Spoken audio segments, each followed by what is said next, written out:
All right, guys. In all my excitement, a talking, and once again, no sound. So here we're going on now. Let me skip to all that nice cities and introduce my guest. Royette girl, what I go say? I don't understand what was I going spent on a, there because I wasn't. Hey, I spent a whole a whole month. 5 minutes, a whole 5 minutes What's speaking, when and if you see my nice speech, if you see my nice speech, people, I had the thing nice and ready to go flowing. Let's see my nice background and I'm pointing and yeah, and you what's gonna there, for man, you those who there. could read lips, for those who could read lips, I even see them a private chat here, right? Typing away all here.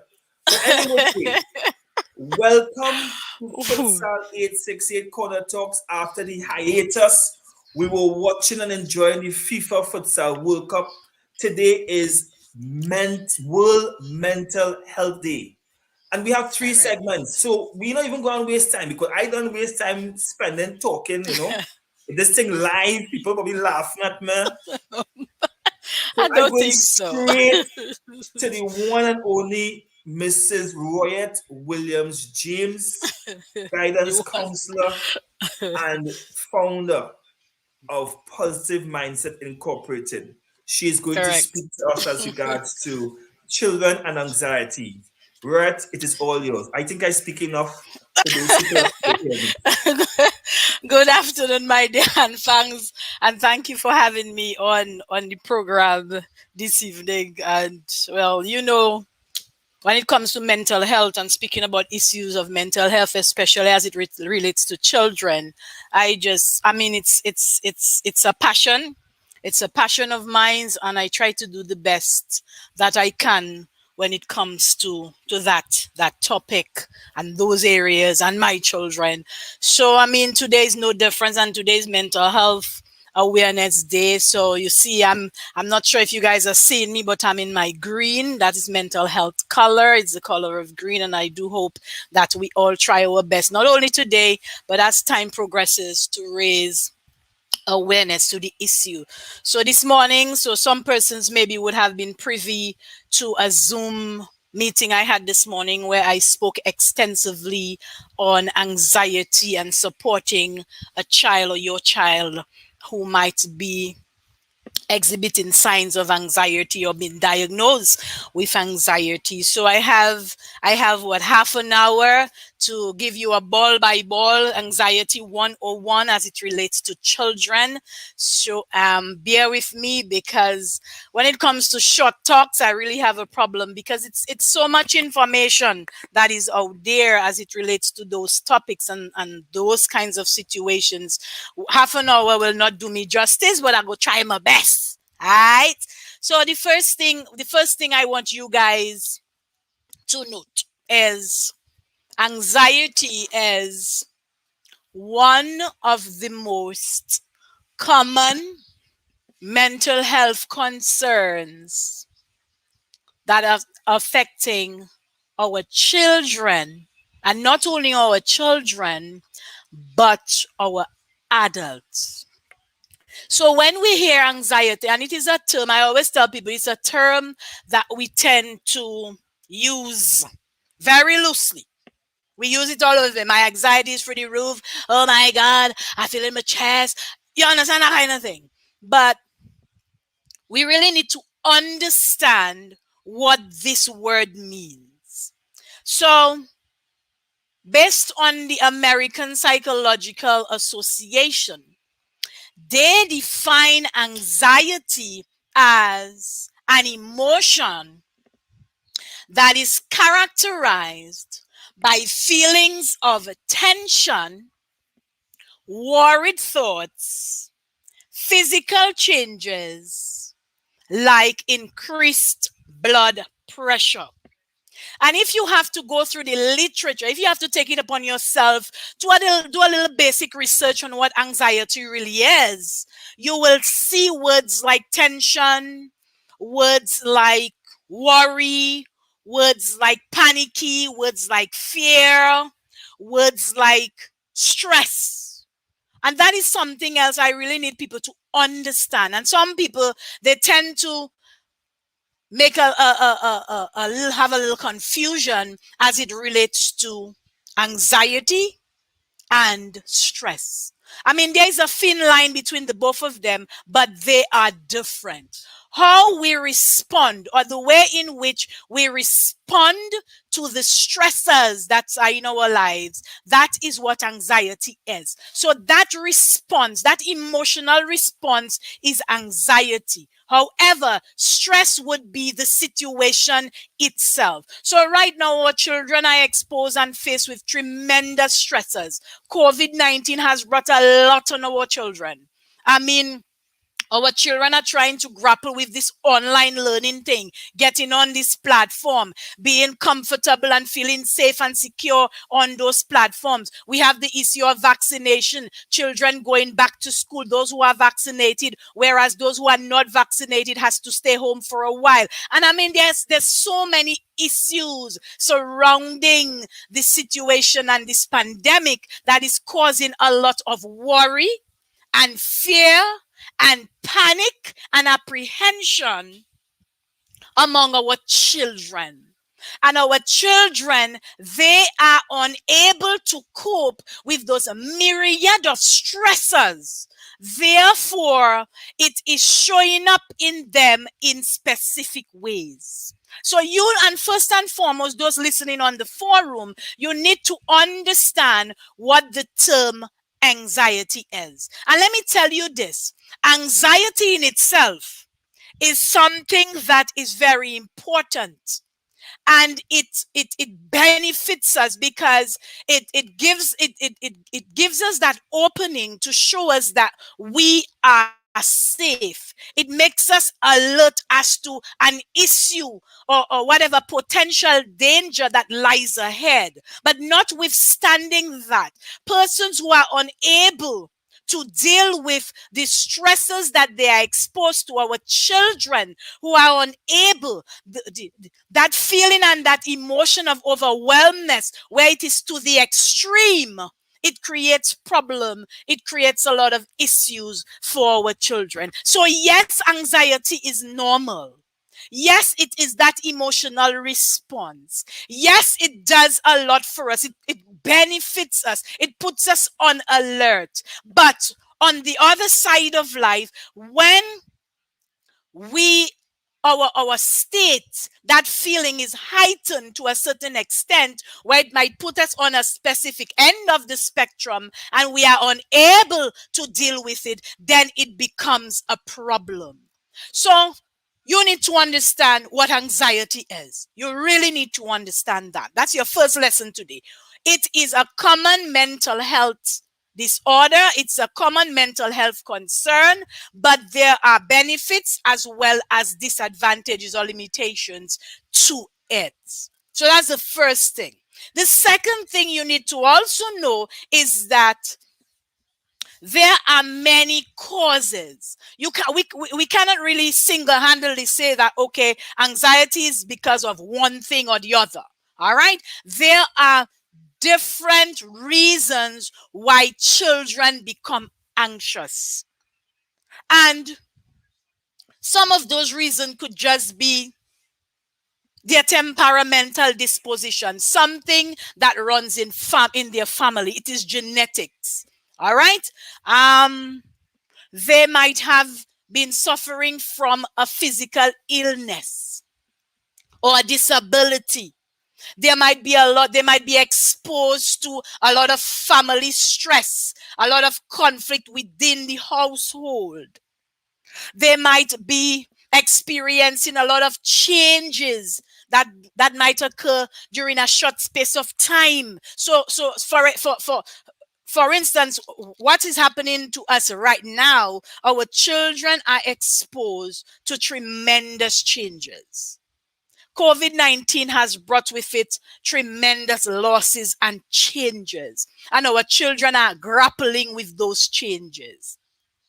Another thing is the adults in their lives, in the lives of these children, what they do is they place a whole host of responsibilities on these children that's beyond their age and stage of development. And all those things cause these kids to become anxious. You understand?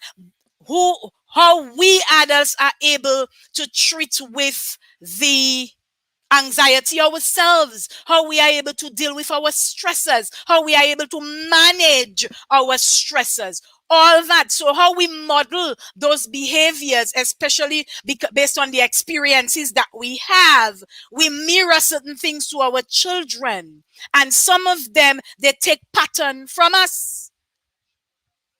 And sometimes we are not mirroring or modeling the right thing. So that in itself could cause issues. School is a big one. A lot of issues in as it relates to academics, exams, issues with their friends, not making friends, with COVID-19, lack of social interaction. Children are exposed to cyberbullying. And I mean, the list goes on and on. Children are exposed to a lot of traumatic and distressing situations and experiences. Right now, children are abused emotionally, psychologically, physically, and oh my goodness, it is too much. Our children are exposed to a lot of stuff that is creating issues in their lives. They are unable to treat or manage and cope with those situations. And all this allows them or causes them to become anxious. So not only should you know what anxiety is, my dear people, you also need to know what are some of the causes, what are some of the factors that contributes to the raising of the anxiety level in our children, and whether or not you are contributing to it. So that is another issue we have to contend with. Now, your third lesson for the day, and I got to roll, because I had 30 minutes. Your third lesson of the day is, how am I aware that my child is having issues with anxiety? What are some of the indicators? What are some of the symptoms? What are some of the patterns of behaviors that I will see that will give me an indication that something ain't right with my kid? So children who are having issues with anxiety, they may appear a little more clingy than normal. They always want to be around you, hanging on to your coattail. They come across as being restless, very fidgety. They have a lot of issues with somatic complaints. So they complain about headache, stomach ache, diarrhea.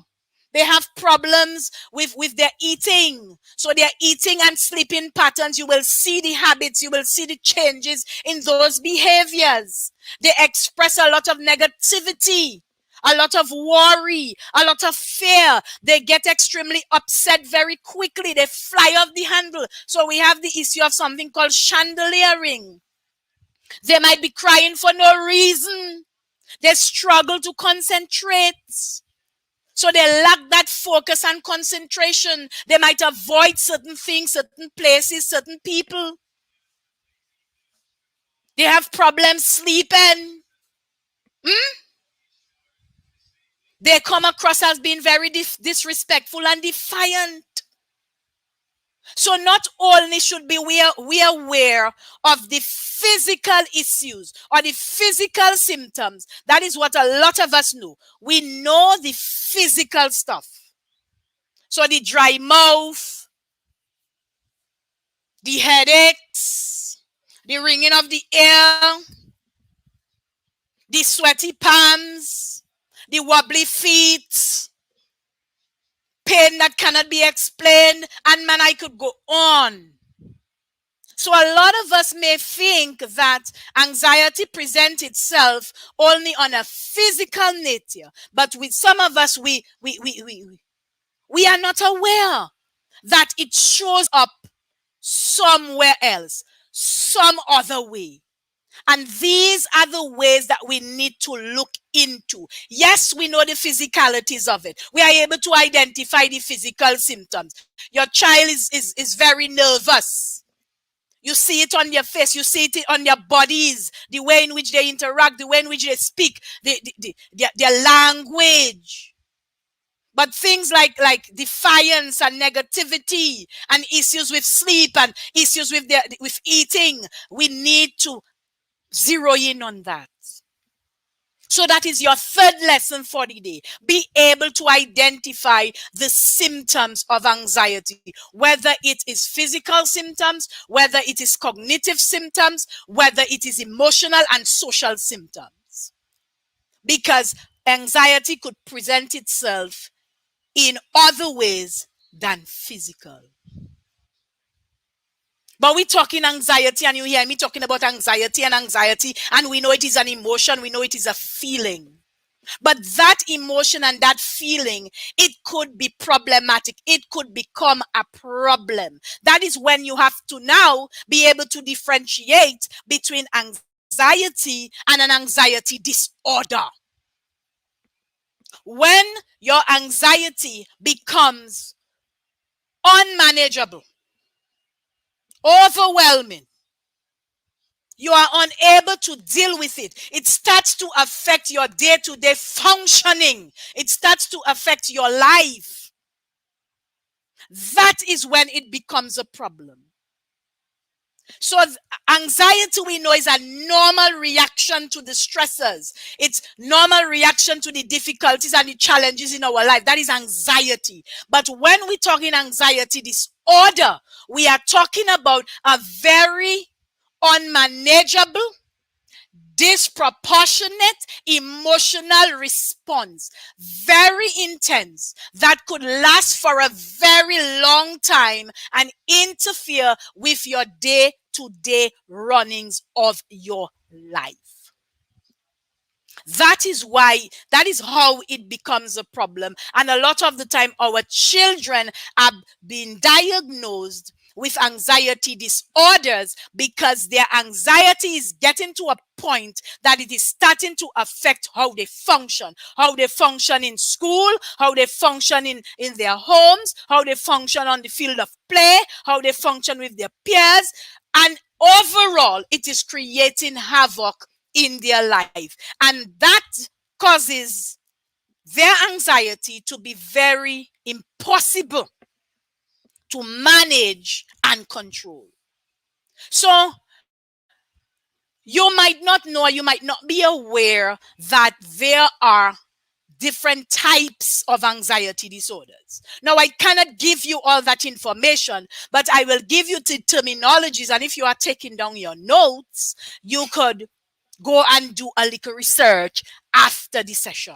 Because it is imperative that we get ourselves knowledgeable of issues as it relates to mental health and how it is affecting our children. Anxiety is no different. So there are 8 to 9 common types of anxiety disorders that affects our children. So we know some as general anxiety disorder. So that is the most common one of all. So we have general anxiety disorder. We have separation anxiety disorder. We have social anxiety disorder. We have panic disorder. We have agoraphobia. And we have the famous PTSD, which is post-traumatic stress disorder, and OCD, which is obsessive compulsive disorder. All what I would have mentioned here, these are anxiety disorders that affects our children. There's the famous one, the famous classification of social anxiety disorder, where you will come across subtopics or subcategories of selective mutism and social phobias. So selective mutism is one really we need to place a little emphasis and do some little research on, because that is one we see affecting the younger children, especially when they have to change environment and go out into a new environment, go out into a new space where they just stop speaking. So I am telling you all this because I need you to take it upon yourself and expand your knowledge base and do some work when it comes to issues of such, because you might not know what is affecting your children. Something else you need to know is all these types of anxiety disorders, what happens is they present themselves differently. So they will exhibit different symptoms. And of course, there might be different ways in which you would have to treat with it. But I need to put in a plug there. Some persons are of the belief that they could go and Google something or read a book and be diagnosing everybody, diagnosing themselves and their children. We need to stop that nonsense as a society. We need to go to the professionals who take all their years of schooling to help you and your children. But what you need to be able to do is to observe the issues, observe the symptoms, be knowledgeable of the triggers and how they present themselves. So that will give you an indication that my child or myself even is having a problem. I need to get assistance. For I always tell people, do not be calling up my phone and tell me, well, I have A, B, and C. I need to talk to a counselor. The first thing I will ask you is, are you certain you have a physical problem or a mental problem? Which one? And the reason I like to ask that question, because they tell you in order to be diagnosed with a mental illness, you have to go down a specific road. So you first have to get a physical workup. You have to get a physical evaluation, because what happens, what a lot of us not understanding is that a lot of the times, some of the symptoms mirror each other. So sometimes you might think you have a mental issue, but it's a physical problem you have, and vice versa. So first, you got to ensure that you check a doctor, a general practitioner, for your children, a pediatrician, so that they could do all the tests and so on to ascertain whether it is something connected to a physical issue or connected to a mental issue. And after the doctor would have done what they've got to do, their evaluation, then they will say, okay, I'm finding nothing physically wrong with you. So I think I need to refer you to see a licensed therapist or a psychiatrist or a licensed psychologist. And these persons will be able to do the necessary psychological evaluation and will tell you whether you have an anxiety disorder, you have issues with depression, self-harm, and so forth. But the right thing is the right thing, and we need to start doing the right thing.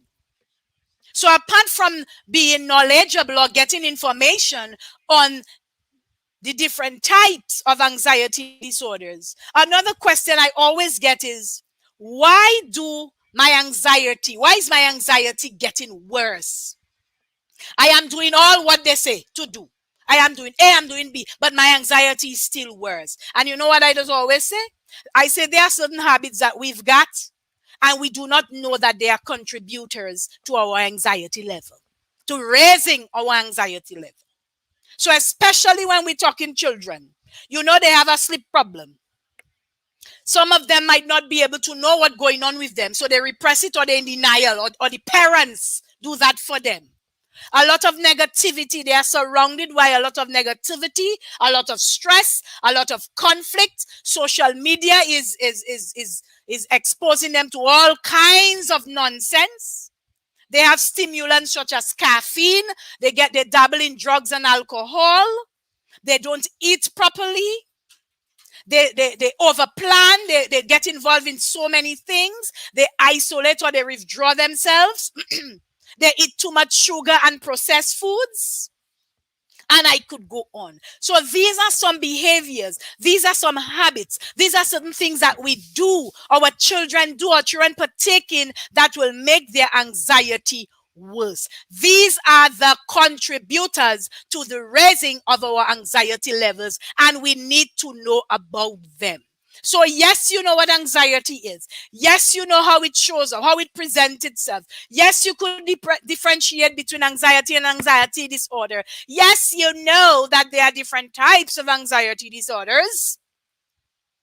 Yes, you know there are habits that makes anxiety worse in ourselves and in our children. But the most important thing is, what can I do? What are some of the basic things that I could do to make life a little better for me? What can I do to help my child manage their anxiety level? Because it is getting through the roof. So a while ago, and I talked to you, and I now told you all what makes matters worse. So obviously, we had to try to put a handle on those things. And if something makes life difficult for you, and you have to try to fix it. And there are many things that we could do to help our children. But you see, the first one, that is the most important one of all. We need to educate ourselves as it relates to mental health issues. That stigma that is associated to mental health, we need to try to crush that stigma. We need to try to get rid. I mean, it is too long. It is too long. We need to do what we can to change the conversation surrounding mental health and mental illness and mental well-being. That is what we need to do.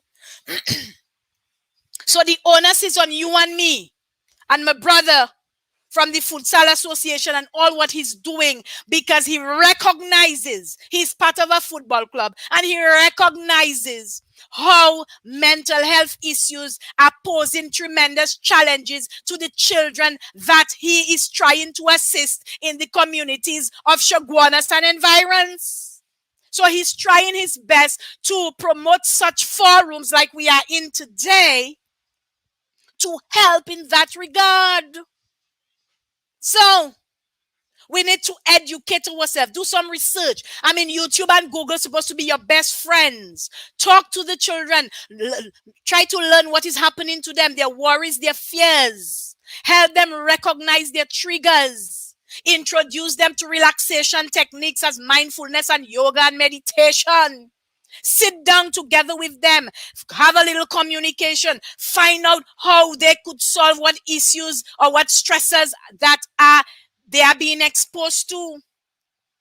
Teach them how important sleep is and issues that will come about when you lack sleep and how sleep contributes to a rise in anxiety.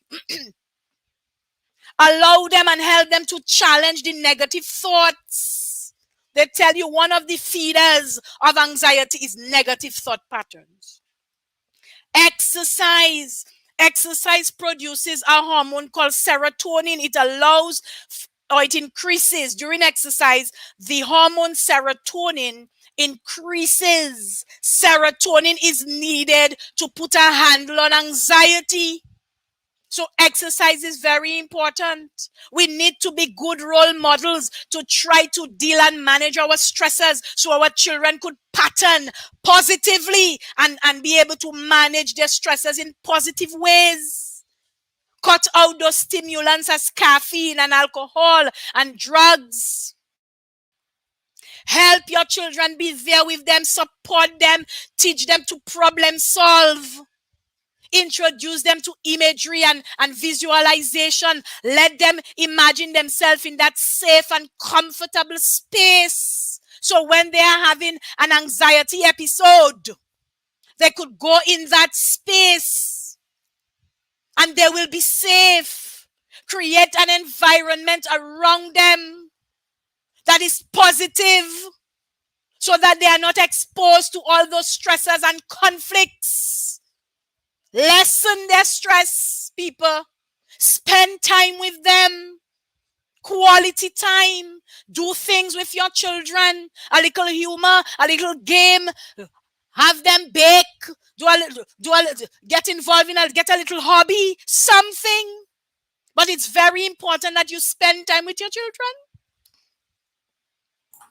Reassure them physically. That is another thing we have to be mindful of. We need to be able to reassure our children, give them that hug, that love. Listen, communication is important. Place a lot of effort.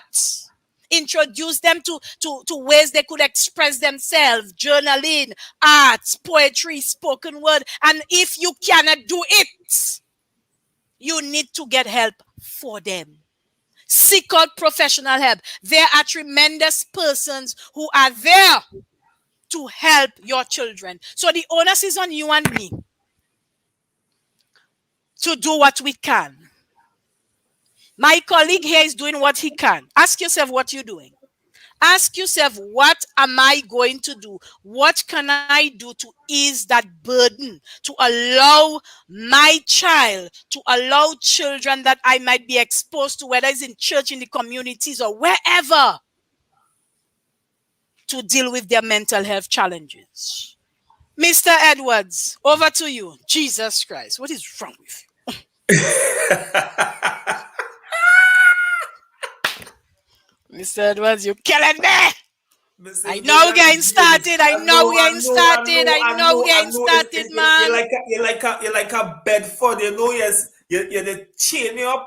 It take a little while to wrong you up, but when it is you going, they're beating up all them, I know. Yes. But rest assured, this is World Mental Health Day. Correct. But at the same point in time, you know what we do. We continuously speak mental health. So we want to say thank you very much. And for those who want to know more as to Mrs. Royette Williams James and what does she do, please feel free to check her out on Facebook at Positive Mindset Inc. So that's at positivemindset.inc. You can find her out on Facebook. She's doing a lot of work throughout the year. She has a lot of work going on. So again, check her out at positivemindset.inc. So, lover, darling, sugar plum, thank you very much. I will catch you on the flip side.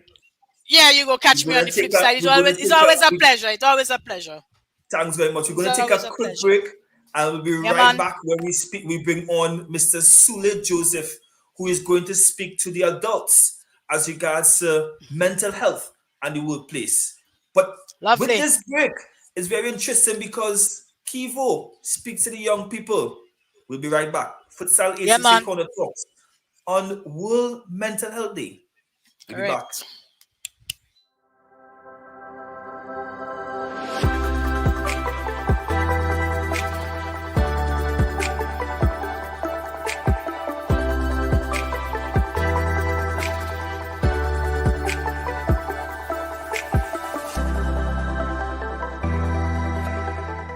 Greetings, it's your boy Kivo, and I want to fully endorse Mental Health Awareness Day, October the 10th. And I want to talk to the youth. I want you guys to take it easy. What does easy mean? E, enjoy things you haven't done in a while. Painting, gaming, doesn't matter. Enjoy it. A, access mental health resources to talk about stuff. S, sleep. Don't spend time up in all hours of the night. Make sure you sleep. And Y, go in the yard. Spend time with nature. Mental health awareness is important.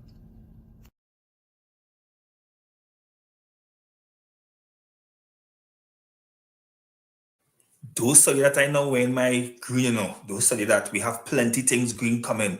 But as I said before, we're going to jump straight into our next guest, Mr. Sule Joseph of Sule Joseph and Associates, a brother and another advocate of mental health. He's a psychologist. As Royette said before, speak to the people who study the thing. And we have one person who study the thing, but not only he study the thing, but he have his own show called Sight on WESN that speaks to mental health and all things mental health. For today, he is joining us to help us speak to the adults, given the fact that Royette would have spoken about the children, and we are now going to speak to the adults in terms of mental health and the workplace. As you all know and remember, our title is The Future of Mental Health. Sule, how things going, brother? Well, first of all, let me start by saying thanks for having me. And you set me up. You set me up. Or you could have me go after Royette. Royette, you know? after, yeah, yeah, Ladies first, ladies first. that, Compose that, yourself. Yeah. I know you're a good person. Compose yourself. Everybody else have trouble going after Red, but come on, we can do this. Man up, let's do this. you basically send me to perform after Marshall. What you doing, man? Everybody ready to go home? The But fight then again, done? but you're the Ras like Bungie, so you can do this. So for anybody who wants to get onto Sule even before he starts, this is his handle on Facebook. So while it is he's speaking, you can go and check him up on Facebook. You can like his page and follow what he does. And also, more importantly, as Royette says, if you have issues, check the professionals, check the people who are speaking to it. So Sule, pandemic, workplace, mental health. We have people who 2 days in the office, 3 days home, and vice versa. It has some people who being forced into certain activities that they may not or may not want to go into. We're not going to speak too much about that, but let's speak the future of mental health as regards to the workplace. What is the transition to what we'll say pre-COVID and happening in COVID? I know that this has been spoken to numerous times. But we want to take the advantage of the fact that it has been spoken to numerous times to find out where we are presently. All right. Well, funny you would talk about mental health in the workplace, and you have me in my office on a Sunday, but let's not get into that, right? I'm at work on a Sunday. All right, talking about mental health. First, we have to kind of put this into context. So when we're talking about mental health, we have to understand what mental health is. And I know and I understand we as Trinidadians, when we talk in mental health, it sounds philosophical and lofty and all up there in the sky, right? And we think mental health and we only think crazy people. But guys, let me break this down to you. When we speak about mental health, and we're speaking about mental health is a spectrum. You don't wake up one day and you're not worried about mental health. That's not how it happens. Mental health really is a spectrum. And just like you have physical health, your physical health will be functioning on a spectrum. You can be very healthy, or you can be on the total opposite of that spectrum and be very unhealthy. So when we're talking mental health in itself is not necessarily a negative thing. It's a spectrum that we're talking about here. So your mental health could be good. We all have considerations when we're talking about mental health because your mental health could be good. Or it could be somewhere in the middle. Or it could be on the total opposite end of the spectrum where you're having mental illness, mental challenges, and so on. So we first have to identify that mental illness speaks to all of us. So on today, this day, World Mental Health Day, this is for everybody. Not just for people who you think act out, not just for the Trevorsiers of the world who you figure might be a little off, right? It's for everybody. It's for all of us. All of us, we function on that spectrum of mental health.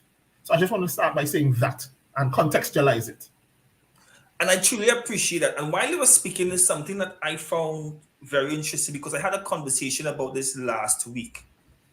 You remember the days when Sunday was a rest day?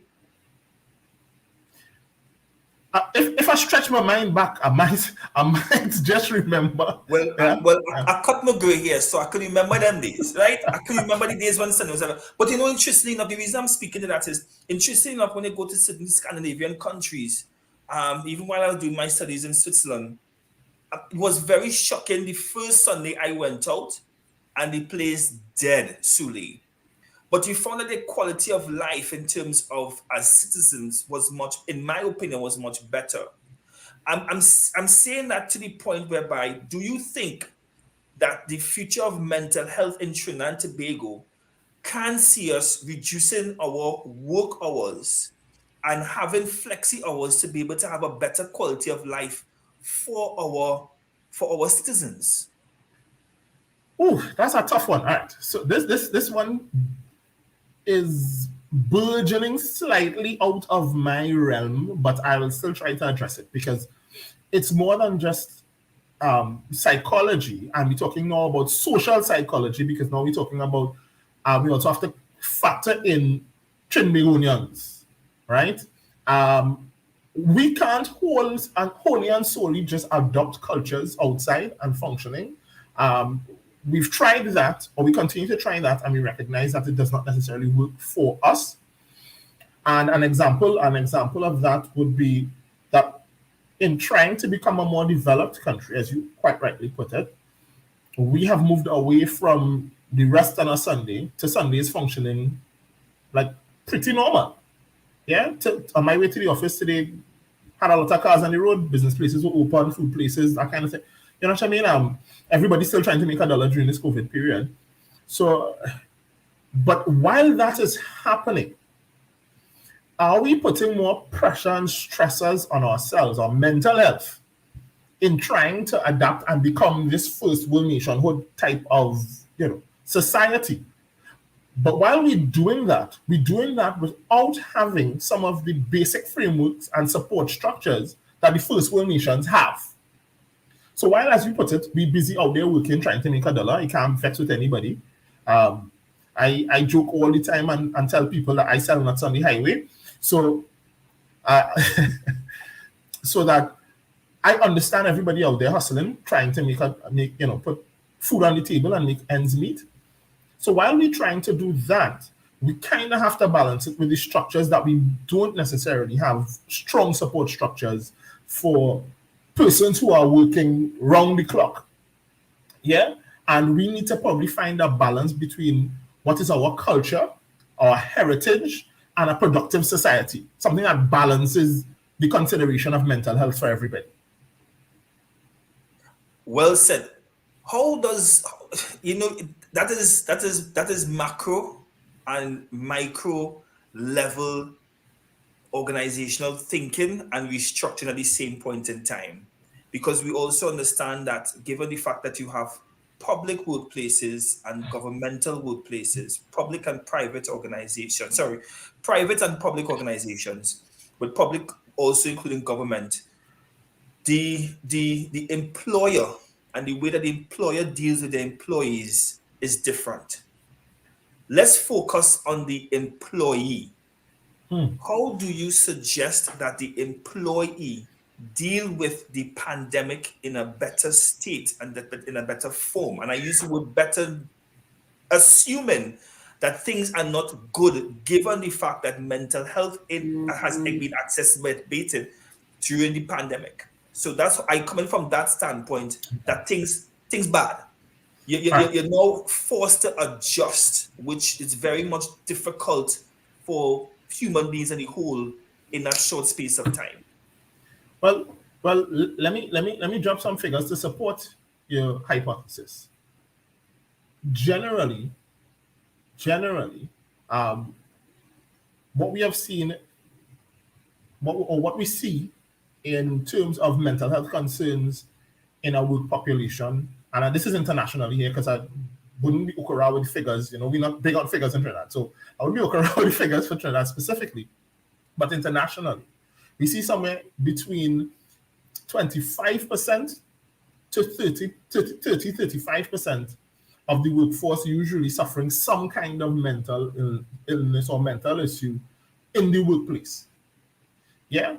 Some sort of mental, and of course there's a long list that I can go through, starting from depression, going all the way down to burnout, things that people may not ordinarily consider to be mental health, but they fall within the remit of mental health. Yeah, extreme stress, anxiety, mood disorders, issues with focusing, severe stress, I think I said already. So there's a long list of things that fall within that remit of mental health in the workplace. And usually what we see is, you'd see somewhere between that 25%, 30-35%.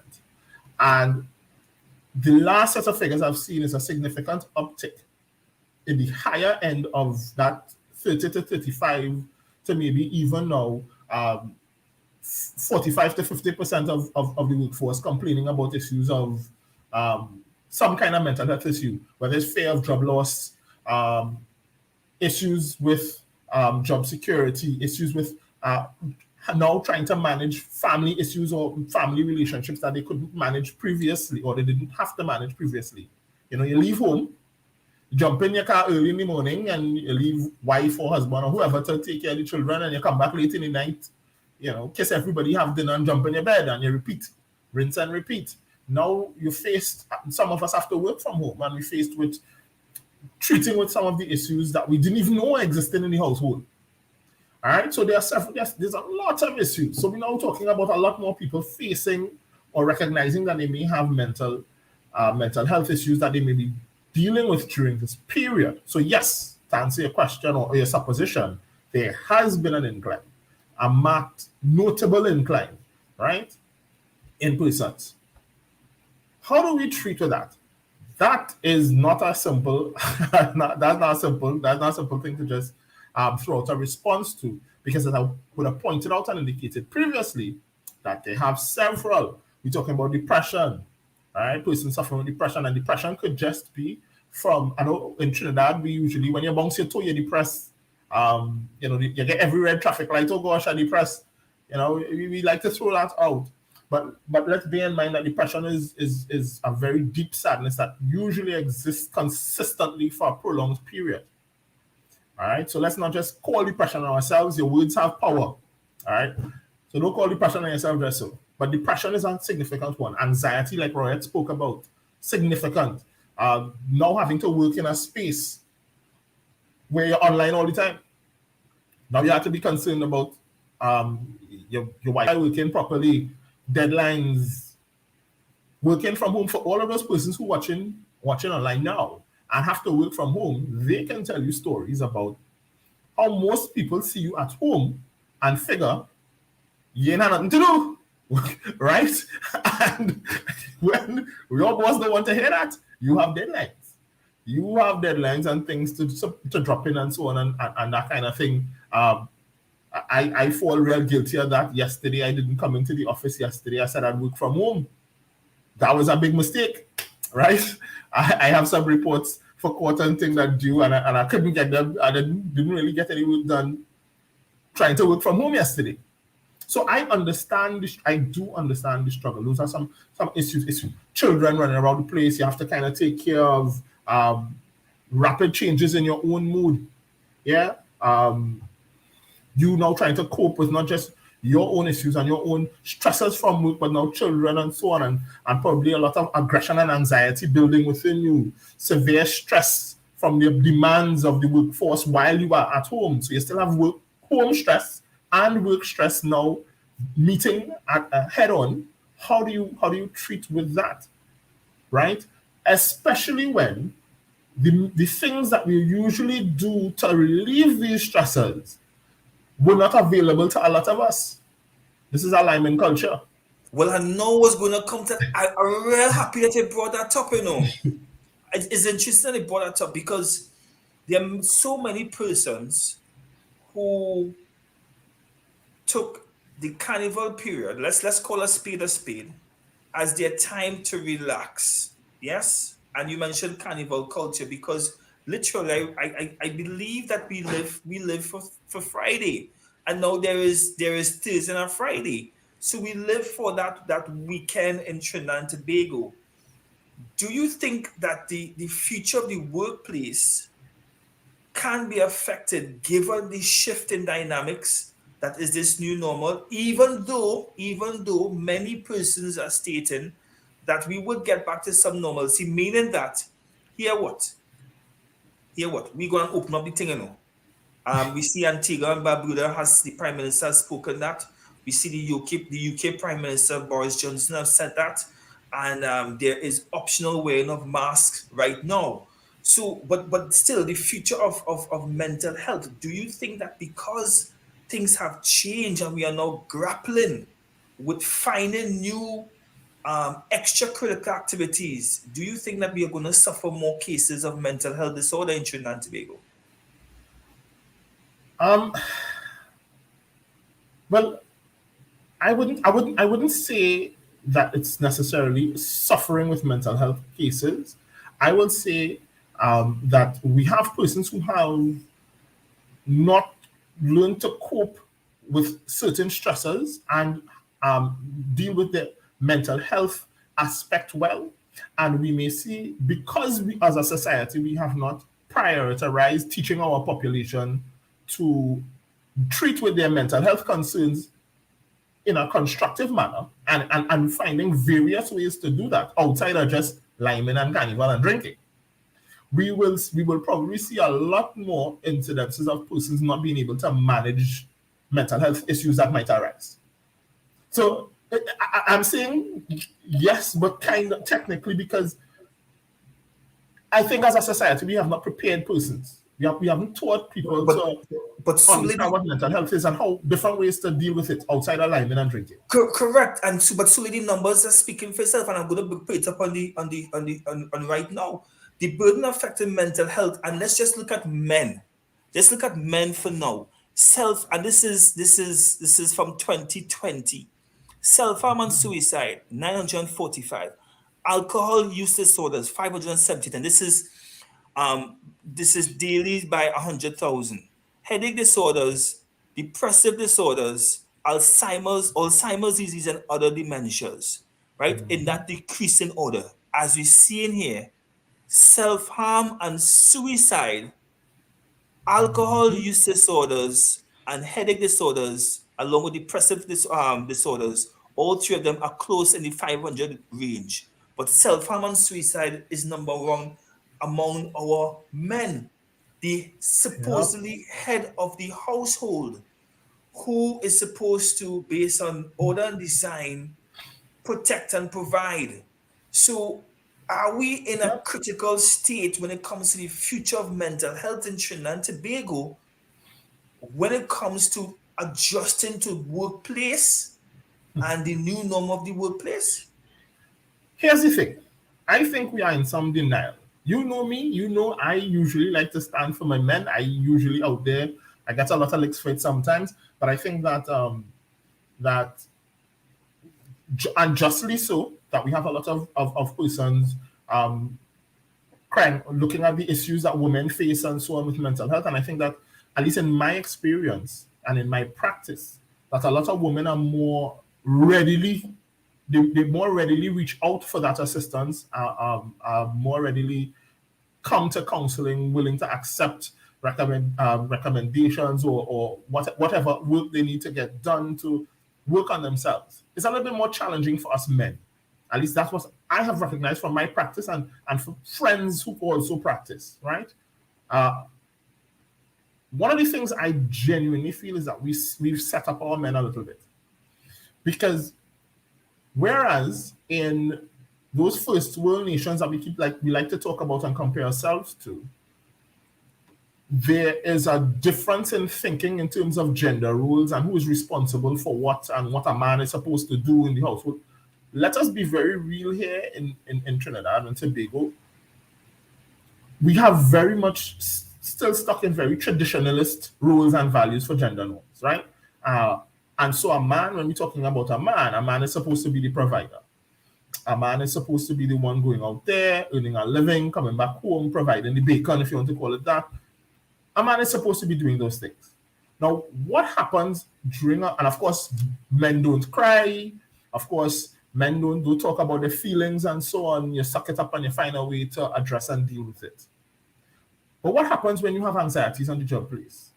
Everybody's losing their job. You have a mortgage. You have bills to pay. You have children. You have all of these people who are dependent. You have an entire family who's dependent on you.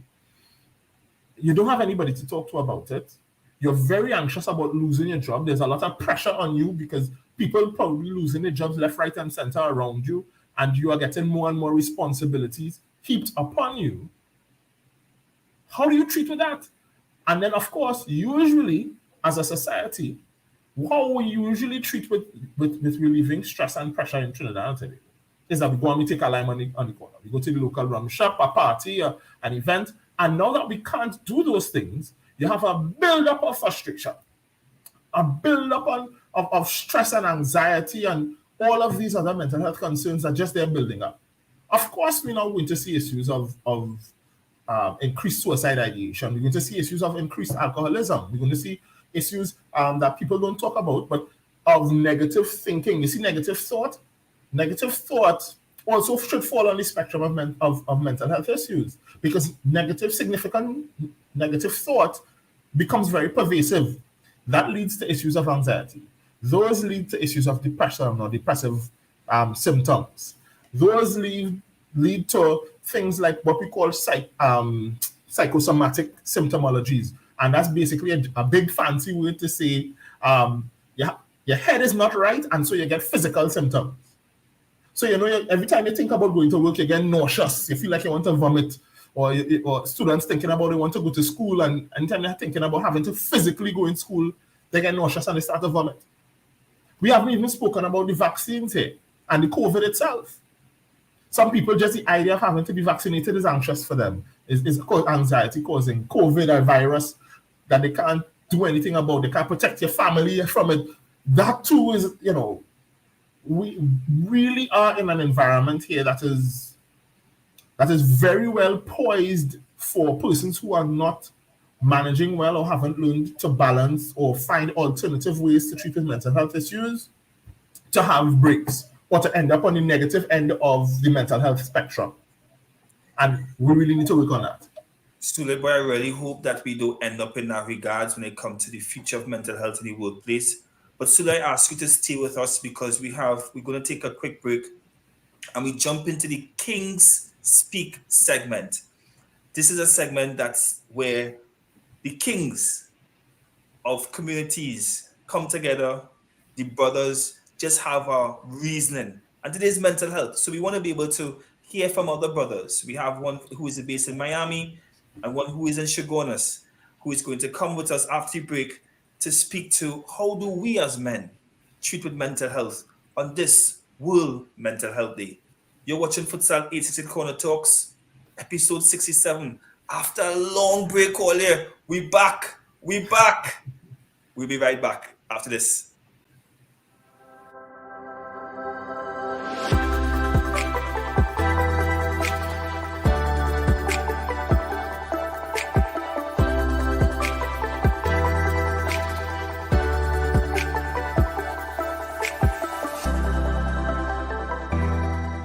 World Mental Health Day, I want to challenge you to do two things. One, I want you to choose one thing that you can do today to treat yourself, to release endorphins, to make you feel that positivity.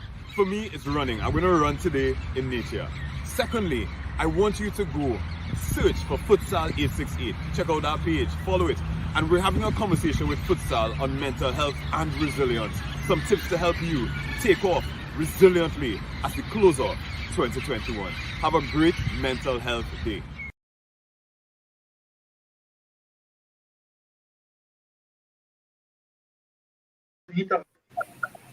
That's our brother Bertrand Moses, who is, who has partnered with us in terms of mental health. You'll see it. You'll see his conversation in the chat. We're going to put it up in the chat now, as well as the other conversation that we had when it comes to mental health. We did mental health and sport. We're going to put it in the chat right now in the comment section. So feel free to share with your friends as regards to, us speaking to mental health during the course of the year. So in this segment, we speak Kings Speak. We have four brothers, including myself, but join us on set. We have Justin Lewis, my brother Justin, who together, as you know him, for Dash Youth Empowerment Committee, we put on Kids Connect. Justin is a police officer. And we have with us Julius James, one of the most revered defenders in secondary school football league history, as well as national player, and also professional. His WhatsApp status have him standing next to Ronaldinho. That's to tell you this status this man right now. The man play against Ronaldinho. And right now he is in Miami, Inter Miami. So I want to say thank you very much, brothers. This is King Speak, whereby we're going to spend 15 minutes, us as brothers, as men, talking mental health. Julius is also representing Canberra Play. And I want to say thank you very much for having us, for you all coming on the show, guys, and being a part of this. So, fellas, here we go now. We don't have, well, at least you, Julius, and I real right now, I real vex with you because right now, Trinidad, we have no sweat. We can't sweat. Right? Men begging and lodging right now when it comes to sweat. Men are the duck and weave when it comes to sweat. But the fact of the matter is, I passing through Shogunus the other day, and the savannah was full. It seems right now whereby people are risking sweating, right? Getting locked up, right? Because they reach that stage of, hey, I want to free up a little bit. Julius, if you was in Trinidad, a man like you who are accustomed exercising daily, training daily, how you would have dealt with mental health, knowing that that aspect of you has been taken away, brother? Good afternoon, everybody. First of all, could you all hear me? Yeah, loud Yeah, and man. clear. Loud and clear. Course, man. Good afternoon, good evening to everybody listening out there. Sule, What's up, my brother? Good to see you, Don't tell me man. that's the Dantonese thing, you know. But I want to know how come you tell everybody wear the football jersey, and you tell me. I wear It's a natural representation. It comes natural. Justin, thank you for Blessings, being brother. on. Blessings, man. And everybody out there that listening and going to hear this, I hope you all, having a grateful mentality towards life. Yeah, man. That is a loaded question, brother. That is such a loaded question. First of all, living out here in Florida's an open state, so it never really was shut down or anything. So I can't really. It's hard for me to put my mind in that space to not be able to sweat. You understand? But if I were to, we had restrictions out here, but it wasn't as crazy as Trinidad and Tobago. And I've had a couple friends, right now is Carnival up here in Miami. And I've had a couple brethren and family members come up, and when they explain to me how difficult it has been, man, I feel so. I feel a lot of compassion. I feel a lot of compassion towards my brothers and things back home, because I'm in the groups and stuff, and we hear everybody talking, and they want to go and sweat and this and that. And it's only until you really, in front somebody and you sit down and have that conversation and they ask, how you feel, what you went through. And that trapped feeling is not something that human beings supposed to typically feel, for too long. Yeah. And I could personally tell you that I probably would have had a lot of problems with it, because I hate being trapped. I love being outside. I love being in nature. I love touching the grass. I love being in the ocean.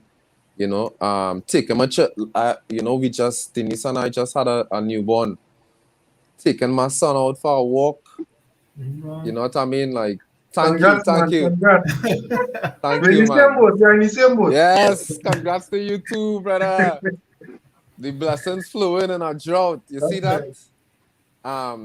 But being able to take your children outside for a walk and spend time in the sun and in nature and stuff, and not being able to do that would have been extremely difficult for me. But during this time, I realized that connecting with each other and having an open rapport and being like honest with your brethren and open is so healing. It's so good. It's so good. We do, as Sule say, you gotta be, the culture is you gotta be rough. You can't cry. Remember, you suffer, you know what I mean? And even when you're small, you want to hug from your mother, you want to be close to your mother. Mom is a mother's boy. Is that, you understand? And then when you're hugging up too much on your father, you know it's too, you know, you can't be too thing. Men are put into a real, in this situation is a trap. It feels like a trap. I would have felt like if it was a trap, but in total, men are put into a real tiny box emotionally. And, you know, I just want to say I really appreciate having the opportunity to come on here. I want to thank Futsal868 as Julius James and as a founder of the Can Do Play Foundation for giving us the opportunity to talk about our issues and do it as grown men so that the next generation could see that it is okay to open up and share your feelings and you know, and do it in a classy way where you could resolve your problems and feel like if you're getting things off your chest and talking with people that you could connect with too, you know. So I want to tell you I appreciate that, and I hope I answered that question there. Yeah, man, definitely. I moved on to Justin. Justin, and for those who don't know, Justin's saddling between being a lover of the sport of football, as you know, he going down with Barcelona. The ship sinking, but he did. Messi jump off, but he still remain. Watch man, I know boy. That man, hey. Anyway, but you know, Justin is a law-abiding citizen, and he's also part of the law in terms of being a police officer. And he is also the chairman of the Dashes Youth Empowerment Committee, which means that he's also a father figure as well as an influencer to the young people. So, Justin, how it felt in terms of with using all those hats, which I think will cage you. You're passing the court every single day. This week on your WhatsApp status, I just see memories of what the sweat used to be. How did you deal with that one, and how did you encourage the young people, to the young boys and girls in your community, in your organization, to stay resilient during this difficult time? No, it's not a easy job, I must say, brothers. And by the way, I forget my manners. Pleasant evening to everyone, all the viewers, listeners, and thanks for joining us today. Yeah, it's not an easy job, you know, and wearing the different hats, a lot of times it will get a lot overwhelming, but at the same times, it might sound funny to some people. You get overwhelmed about what I do, and the amount of pressure that is being put upon me to really influence and encourage and positively motivate youths is what helped with my mental health. Right? So that extra work, that extra push, just being able to put a smile on somebody's face, just being able to encourage somebody to know that, hey, someone cares about you, someone believes in you. It has been too much of me sometimes. Sometimes I just hold my head and feel like I could run away, but I can't run away from what I love. So it's the passion that keeps me doing what I do. And then for a lot of the more elder ones, now a lot of the younger youths complaining, they want to sweat. Uncle Justin, when football starting back, when we get in a practice game, and my response is, as the Prime Minister said. So we just waiting for the get-go, you understand? And then the elders, because we go through a lot, and the boys, the guys who come out and sweat so much on the mind, and sometimes a sweat just goes so much for you. Just relax your mind, just make you forget about everything for that 2 hours or whatever that you may be on the court. No phone, no significant other, no nothing, just you and friends having that sweat, that fatigue, that old talk is something that really stimulates the mind and helps it to be in that safe space. And for some people, sport is their safe space. So with that being taken away from them, it really opens the gap and a lot of space for so many negative elements to infiltrate our communities. So we just hoping, we praying for the best, and most times what I will try to encourage them in finding some positive alternatives. because everyone goes through the stress, everyone goes through mental health issues. Some of us just try to deny it. I myself just face my stages of depression through mental health and being overwhelmed with stuff. But luckily for me, I understand coping mechanisms, positive coping mechanisms, I should say, which helps me. Not everyone may have that mental capacity to focus and get things back in order as soon as they find they start to go slack. And the next thing is having the right person on your team or at your side who can really motivate you and pull you up in that downtime. Because we all face it, we all go through it, and I always encourage people, just find that one thing you love to do the most. Identify that one thing you love the most and just do it more. Just do it more, that one thing. If it's 1 day or 2 hours or 1 hour for the day you're taking for yourself, just to do what you love, that one positive thing that makes you feel good about yourself, that could make you forget all negative elements. It can make you forget your landlord, the car loan, the car payment, everything.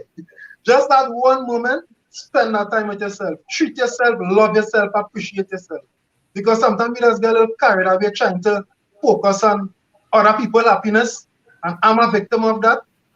And as I say, thank God for my coping mechanisms. But we really need to find that space to develop our mental health. And as today we celebrate World Mental Health, and understand the theme is mental health in an unequal world for this year 2021. And I was trying to tax over it to figure out why they use the term unequal world. Then I got to understand we really live in an unequal world, and not everyone is exposed to the same opportunities. So some coping mechanism may be easier than some. So for the ones who really have it difficult and very unfortunate, I should say, to really find that peace of mind that can really bring them to that level of comfort to continue living and moving on and just believing that better will come. Sometimes what we see every day in the news, TV, hearsay, they say, it does feel like better wouldn't come on. But it's up to us. It's really up to us. And we really need to try to do more work together with it. But as a team, share ideas. Men, platforms like these is what we need.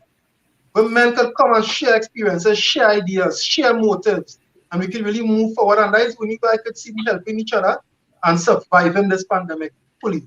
Yeah. You know, it's interesting that you say that, because for me, when going outside to exercise was taken away from me, in the first wave, I was able to log on to an online fitness program and do that. The second time it happened, I make a beeline to Tobago earlier. So here was my strategy.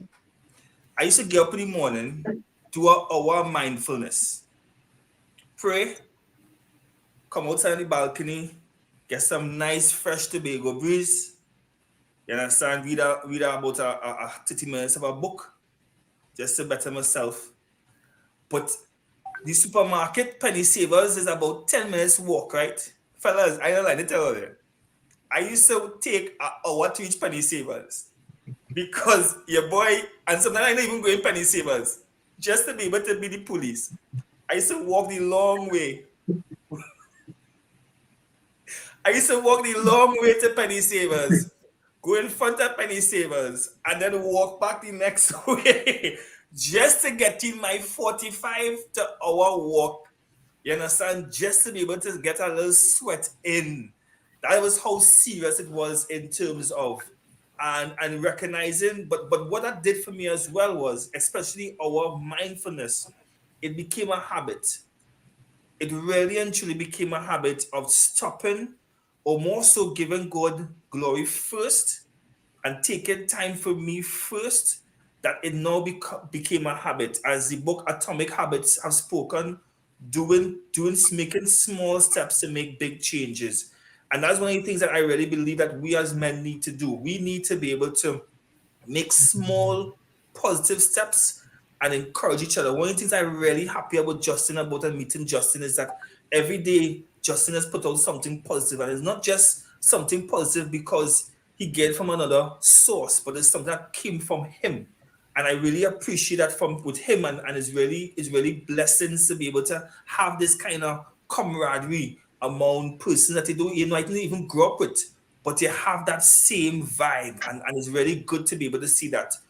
So I know you come from the body practicing side of things, but from a personal standpoint, brother, how are you dealing with this? Because I see you busy as well, and congratulations on this show, Psych. How are you dealing with, building the show, professional, the professional landscape, personal landscape, being Bunchy Garland look-alike, Fire! So how you dealing with this matter now? How you dealing with this whole? I mean, is one thing to tell people on a daily basis, hey, this is what you need to do. But how does Sule Joseph deal with this situation called mental health? All right. Well, first of all, I'm glad you asked me a different question because Justin just handled the question like if he's a mental health professional. Yeah, boy. Yeah, man. And I said, I leave it for me to say if he's a bad. I have to say again. I just had to say it, right? Right. So let me just say that I also want to say congratulations to both gentlemen, Julius and Justin, guys. Congratulations. Appreciate it. I think the pinnacle of Thank you.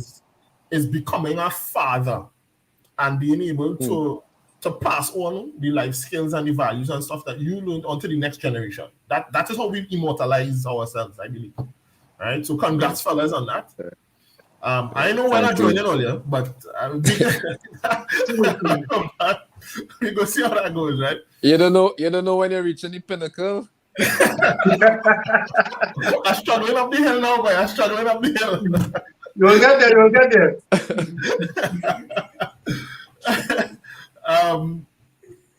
For me personally, well, I don't know. I don't have a fan. I guess that's the problem. That's the problem. But we have a fan. Julius has his person. Denise. Has his person. Oh yeah, shout out to Denise too. You haven't seen her in a minute, so Denise, hello. Right. So thank you. I mean, they have support structures. Yeah. In terms of a significant other that can support in that sphere. Yeah. I honestly don't know what it's like to have a family on top of that though, because that I could imagine. Not that I don't have a family. I mean, my mother is alive and well, I have siblings and so on. But to also have the responsibility to maintain, look after a child and a wife or a girlfriend, a significant other, that sort of thing to me also brings more stress and pressure on your mental. Right? That brings more stress on, because really and truly, you might want to tell your boss where to stick it. And you had to take steps and say, wait, hold on.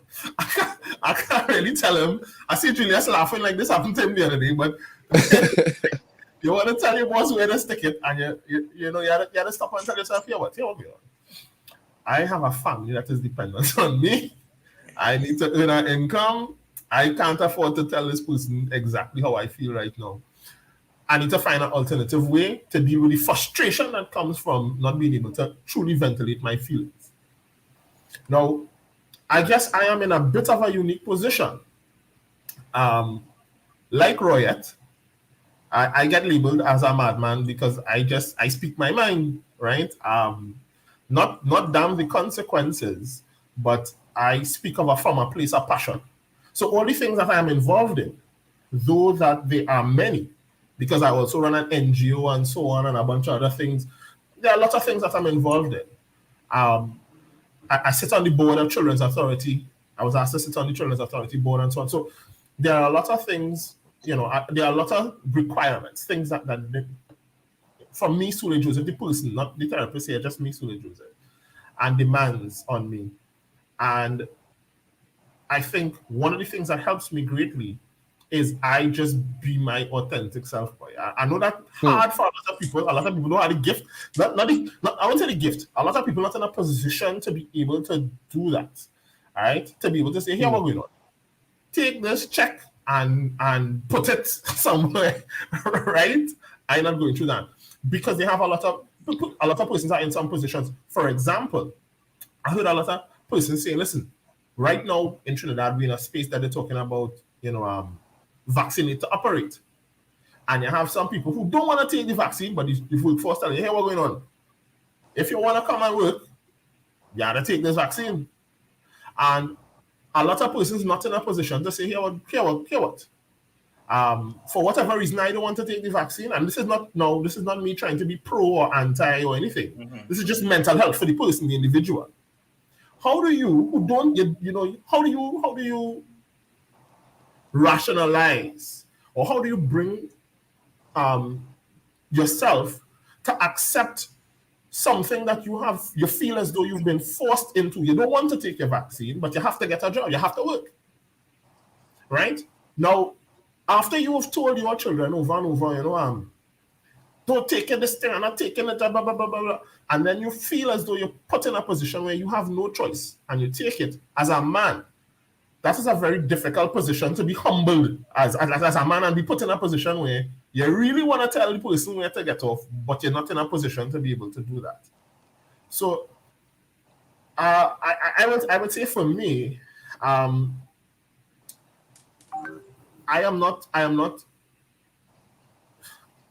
wouldn't say that I have escaped that in totality, but for as much as possible, I think I have been able to be my authentic self, speak my truth regardless, and that has helped. Again, this is not a matter of persons, for or against or whatever, but it is me encouraging persons, you be your authentic self as much as you can within your circumstance. What also helps me as well is that I try not to dwell too much on mistakes, because people ask me that all the time. What is going on and thing and whatever as well. If I stress on potentially making a mistake that I ain't make yet, on all the million things that I do, right? On the million things, let me use, and I want to use Julius as an example here, right? If one of the things I remember my stints in trying, and I use the word trying here, to play football, and playing in midfield. Now, I've seen Julian play as a fullback. I see him play as a fullback. I think I see him play as Centre back. Yeah. I think I see him play as a central defender. I think I even see him play as a holding mid, I think, at some point. Yeah. Now, if he worries that he's going to make a mistake before the game starts, and he starts to stress about what potential mistakes he will make if he misses the ball, the whole game fall apart there. Yeah. He lost the game because he loses the game in his mind. Yeah. In his mind, he already lost the game. Yeah. Right? I could speak to that. I could absolutely speak to that. I as a youth, I would have sleepless nights before games. And Sule, I wish, there was somebody we could talk to, somebody that could tell me, like, this is how to deal with this. This is how you get sleep the night before the game, because you're so nervous. You're playing in front of under 17 World Cup, big crowds, in front of your own people, like, national team, whatever. And Trinidadians more merciless. So you trying to go through like things in your mind, and you're just nervous about making a mistake here, making a mistake there, and having this is why I love this so much, because the talk, the speaking about it and the putting it out there, and the mentorship bit is so important. It didn't take me until later in my career when I started to get proper sleep before games, because I started to visualize positively. And also, I just stopped thinking about football completely. I had to shut it. I had to shut off football completely for me to get a proper night's sleep before games. And, if we could reach our youth earlier in their career for them to get proper sleep before a game, to maximize on their rest. But I not even thinking football. While it's interesting transition from you to from Sule to you, as you guys said. Let's go a little across deeper, the board. brothers. Yeah. Let's go. Exactly. Let's go a little deeper, because that is life. Because right now, as men, I know we all thinking this. The what next? Yeah. The what next? We're in a situation right now where the economy bad. We just had the budget. I know many professionals thinking, having thoughts as regards to whether we should stay or whether we should leave, because this is a situation now whereby we back in way of thinking, socio-economic and socio-cultural. We are back in the 80s somewhat, right? But here it is we are no longer 9, 10, 6. We are our parents. So we know as men facing the decision of what next. And we now worrying about the game tomorrow. And the game is the continuation of life. And as Sule say, are we going to make the right pass or not? Are we going to make the right decision to set us up for success or failure? And I remember the other day, Justin and I had that conversation. Remember that time, Justin, when we had that conversation under the bridge, right? Right, and the thing is, fellas, is how do we know? And Julius has said it well, how do we know make that transition? How do we know start to think positive to affect to cause a positive effect on ourselves and our people? Because one of the things I also seeing as well is a lot of persons using this to fool themselves and to fool others by posting beautiful pictures, beautiful quotes, and not being real and getting caught up. You understand what I'm saying? So I go into my brother Justin. Justin. No, well, as it's about all saying, right? Yeah. Different strokes for different folks. And correct. Everyone's situation will be different based on the lifestyle or the foundation that their parents or grandparents set for them, which will give them a greater advantage as to where they stand in life at this time. And that's none of our faults today. Now, one of the things that I may consider that I know a lot of the viewers may have in their mental is, for me, as a father, an official biological father now, I don't say biological because I was father to so many children before, right? One of the things that will always play in my mind is everything that you will dream of as a father to experience with your child, especially a boy child, is taken away from you. Simple as the savannah to a football training, to stand up and jump up on a sideline with your son playing a football game. You have to wonder now, will you ever be able to live that moment with your child based on the situations we facing? I might be able to cope with it. A lot of others may not be able. And that is another base again now for mental health issues. Because people tend to focus on problems right now and not solutions. And they cannot blame them for it. Because situations will cause you to have your mind in a certain place that the things that you really want to focus on, you just can't. It's just a matter of survival at this point in time. And we walking about every day, you're seeing people with smiling faces. And I can tell you because I meet them, I communicate with a lot of them on a daily basis. And they are very unhappy. They don't feel good about themselves, but they're trying to still portray, as you say, phone and every device I can think about, even personality. They're trying to portray that they're okay, but really and truly, deep down inside, they wish they could just die because they cannot take the pressure no more. And we are being put in a position where a lot of people back is against the wall. And you have to make a decision. And sometimes it doesn't matter the decision you're making. The boat might go bad for you, but it's the best decision at the point in time. For example, it come like a man put a fire into your head and tell you if you want 1 bullet or 2 bullets. Yeah. But you have to answer. Yes.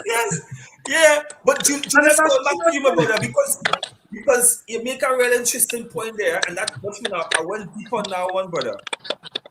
How you move from sleepless nights to sleeping good before taking on Ronaldinho? How you do that? How you do that? Because I see that I see it as a perfect analogy of how we supposed and I see it as non-spiritual. Because persons who listen, the spiritual component is trusting God. Yeah. You're not on your own understanding, He will direct your path. I'm not saying don't forget the spiritual people, but you know, we also have to mention that we are made up of mind, body, and soul, and thus we have Yeah. to we have to make sure we get everything together. So, Drew, talk to me. Yeah. So this is so incredible, because I read something today that just opened my whole perspective on things. So that coping mechanism that I had there to increase my sleep and to not be anxious and belly problems and all kind of craziness right before games, that was also an unhealthy. That is also something that is unhealthy. I'm blocking out myself. There's a reason why I think about it. As Dr. James said before, anxiety is an innate thing that we get that gives us a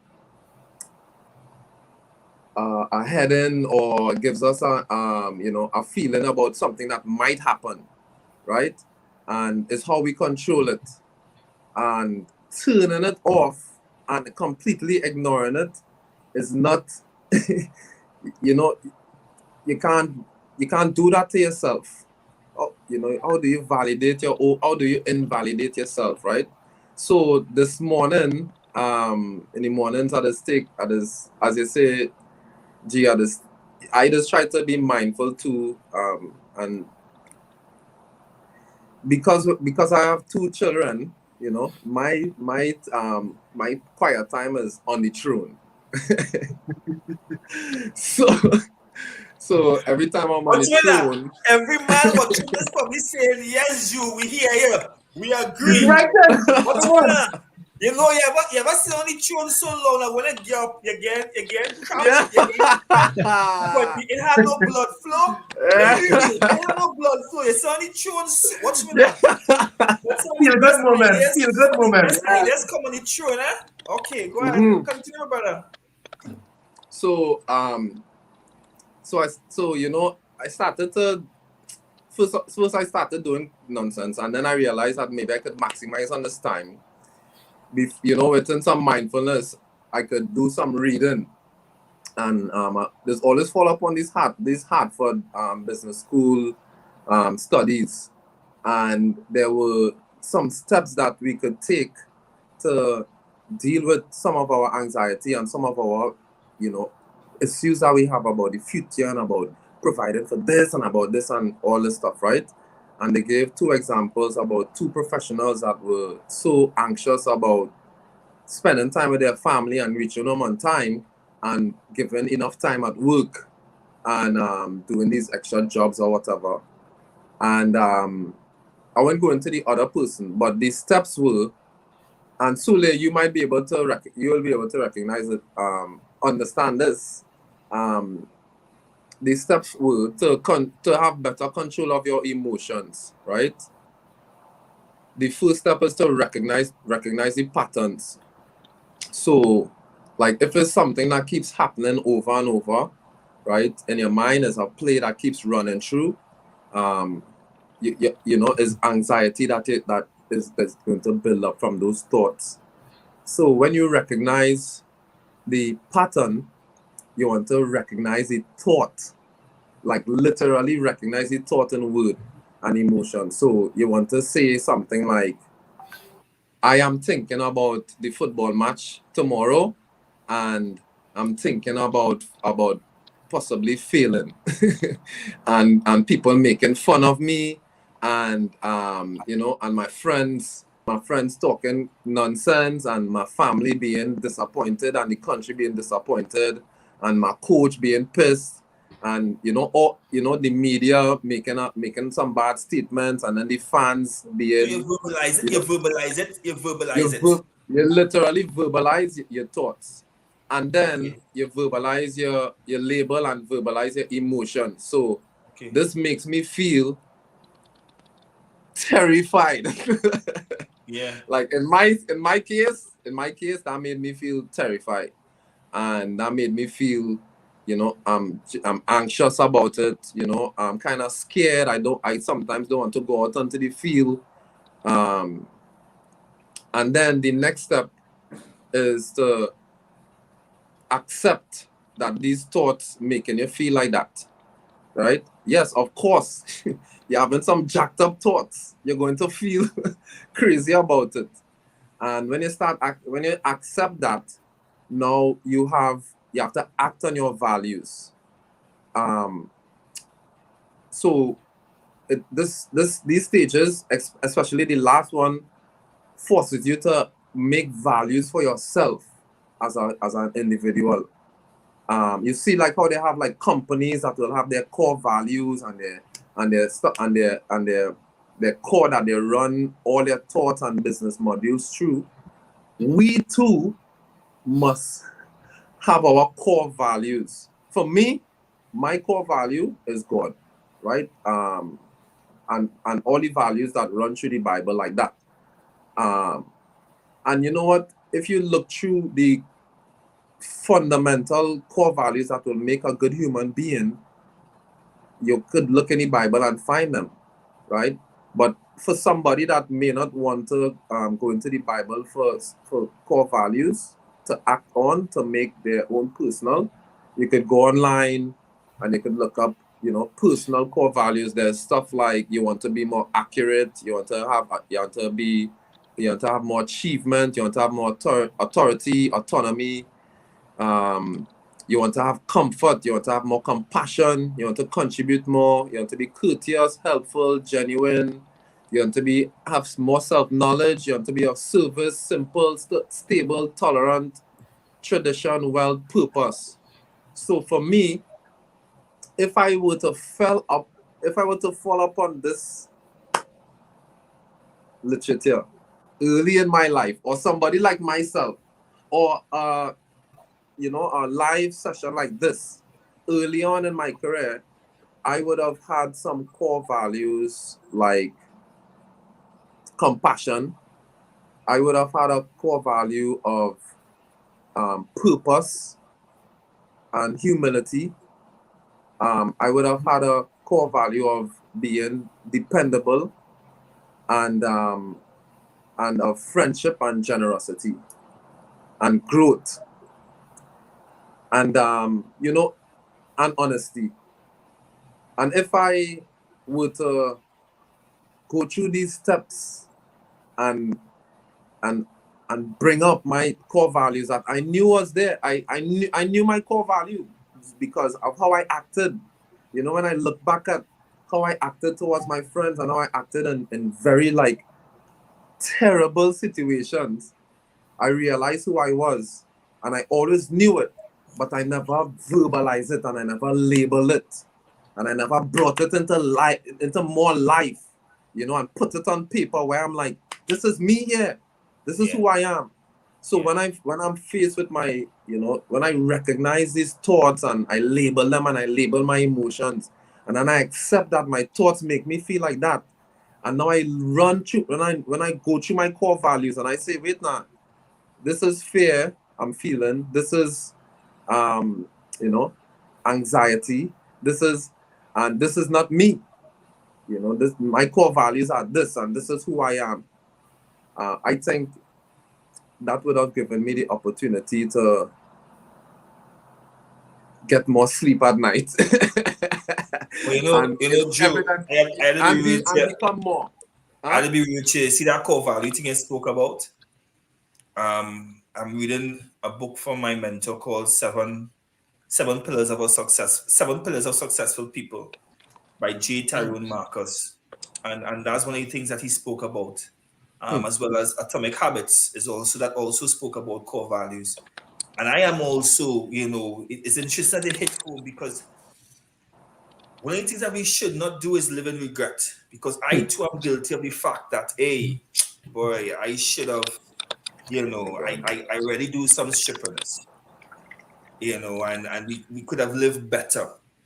But we can't live in regret. That's why we're here. But before I even continue, to all those who are listening to us, I know that we are going overboard. I know that we have extended the show a little bit, but I just want us to take the time to recognize King Speak and the fact that we as men are speaking and chime in on the chat and give us give us your pointers. We'll try to be as real as possible, but also note that this is just organic because we really didn't expect to be here so long. I'm sure Sule probably getting messages of he not doing no work and the people in chat, right? Right. But Sule, thanks very much. If you had to jump up that small thing, we just love it. We just doing it. So people, yes, it's a show, but we want you all to understand that this is just us vibes in. This is what King speaks about, is us vibes in. It's having nothing to do with no producer saying cut. We'll come back tomorrow. This is us just vibes in, and we want to say thank you very much for those who are on and those who are not. You could just tell a friend to jump on. We want to be able to get the vibes. Want to say thanks very much to Onika for saying good conversation. Appreciate that. Onika, Rita, thanks very much. Thank you so much. Yolande Leon, thank you very much. Trisha Daniel, thank you very much. Catherine John. Hey, fellas, I realize this woman gave me big up. But Thank you. that's really life, boy. Thank Really, you. that's really life. So, as I said before, people, bear with us. This is just organic. This is just a natural flow. To God be the glory. But really and truly, I want to just say, I have done a lot of wrong. I've done a lot of bad. I've faced a lot of persons. But I'm here because of God's grace. First and foremost. And that thing you talk about core value, because I recognize that if it is we live life by business, because business, the bottom line of business is dollars and cents. It's not about how it look.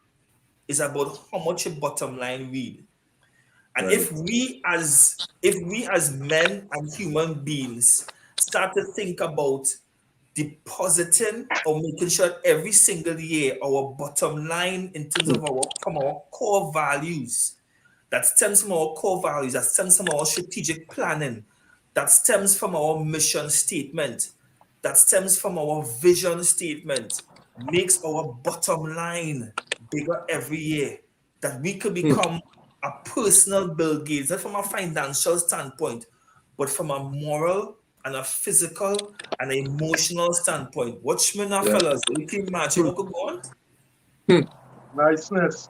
Exactly. Yeah. And I must say thank God, because for me, the COVID-19 real help in that regards, because if it wasn't for that, I would not have slowed down to the point of accelerating to where God. It's like pool. It's like the ball deflect in another direction. But it end up where it's supposed to go, because God say, hey, there's no way to go, there's no way you're supposed to go. You're supposed to go so. And Yes, indeed, it did shift your focus. The pandemic really shift your focus. And even in our football chat, the sweat chat, we move from every day, the guys texting, yo, what time sweat starting? Who have the ball? So when you're home now, it's conversations about all different sort of things, a lot of information sharing, a lot of inner self-seeking was done, and a lot of mentoring took place within the chat now. So the chat moved from just old talk to brotherhood, where we could build and motivate each other. And also as an understanding too, and it's important that people understand here now, that within your coping mechanisms, you have to be very careful with your coping mechanisms. Because we will try some quick fix or some short-term solutions that have long-term consequences. Yes. Right? So we have to bear that in mind. Because some people got us turn to drinking rum. And a partner told me, he said rum is not the answer, but it yourself, you forget the question. It's a serious thing. You understand? So we need to be very careful of our coping mechanisms and the choices we make to deal with our situation. And it has so much different techniques we could use. You just have to identify what works for you, perfect it, and try to implement it in your everyday life. And that is the only way you can really go forward. And I can share one of my coping techniques briefly. Did I say don't judge people? All right? I didn't say judge people. But judge people on their values. And as I was talking about values are the things that do not change about you. That is your constant. That is your values. And from your significant other to your friendship to anybody you interact with or deal with, once you understand their personal values and hold them to that, how can they disappoint you? Simple as even they go complain about the ministers. Hold them to their values. Wherever you know them for, hold them to it. That is their values. That way they're known for. So anything to do within that is just, okay, let's move on. But once it being in denial to that fact, you will always have a problem and everything is going to affect your personal lifestyle.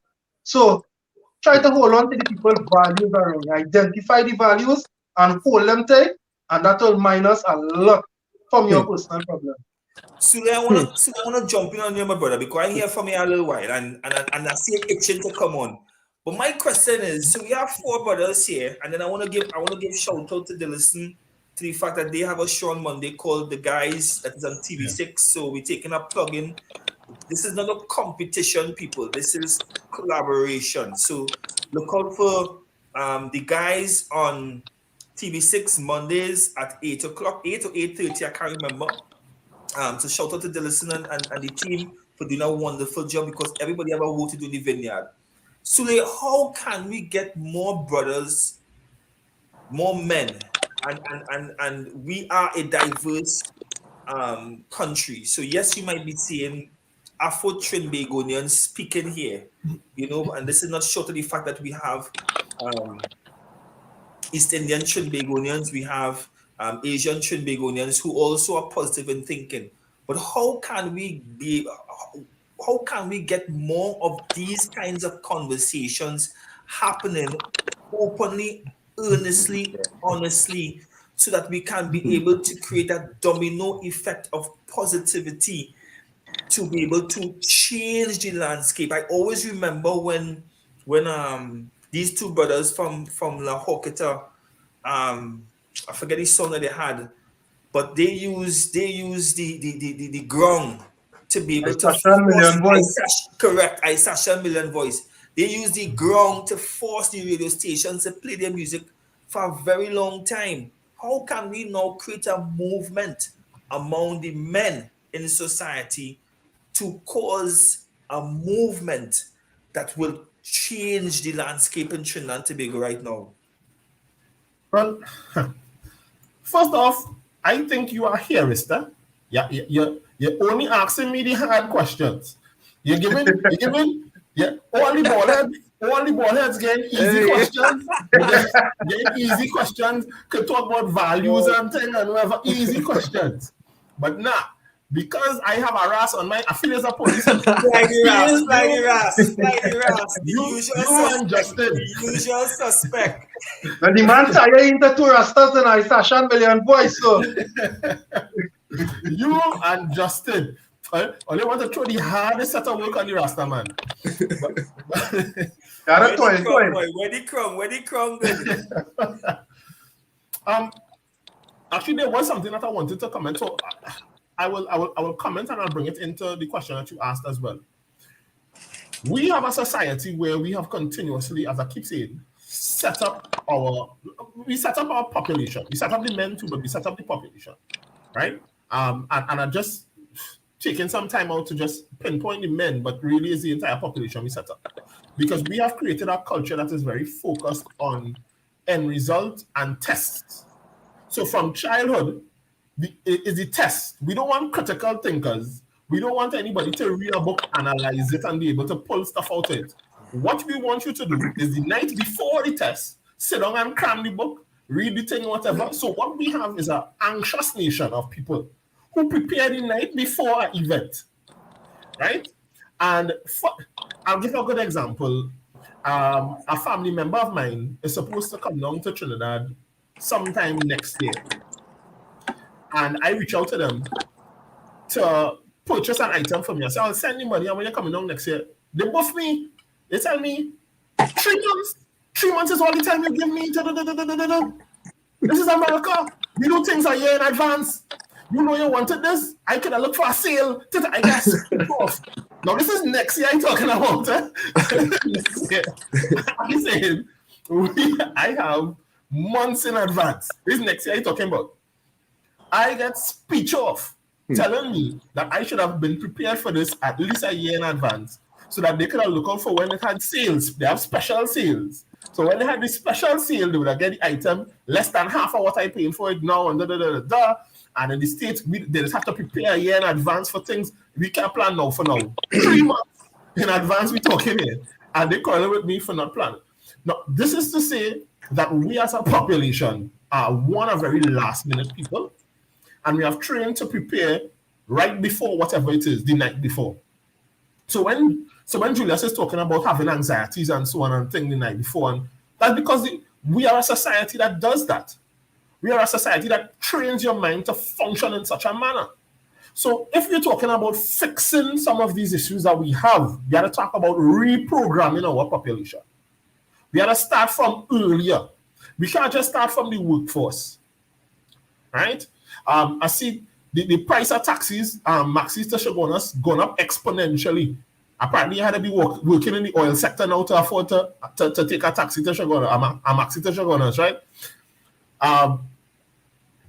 But PTSD, I see PTSD did a nice little advertisement saying, it's still real cheap, $4 or whatever to go Shogunas. No problem. But when I laugh it because I'm from Freeport, right?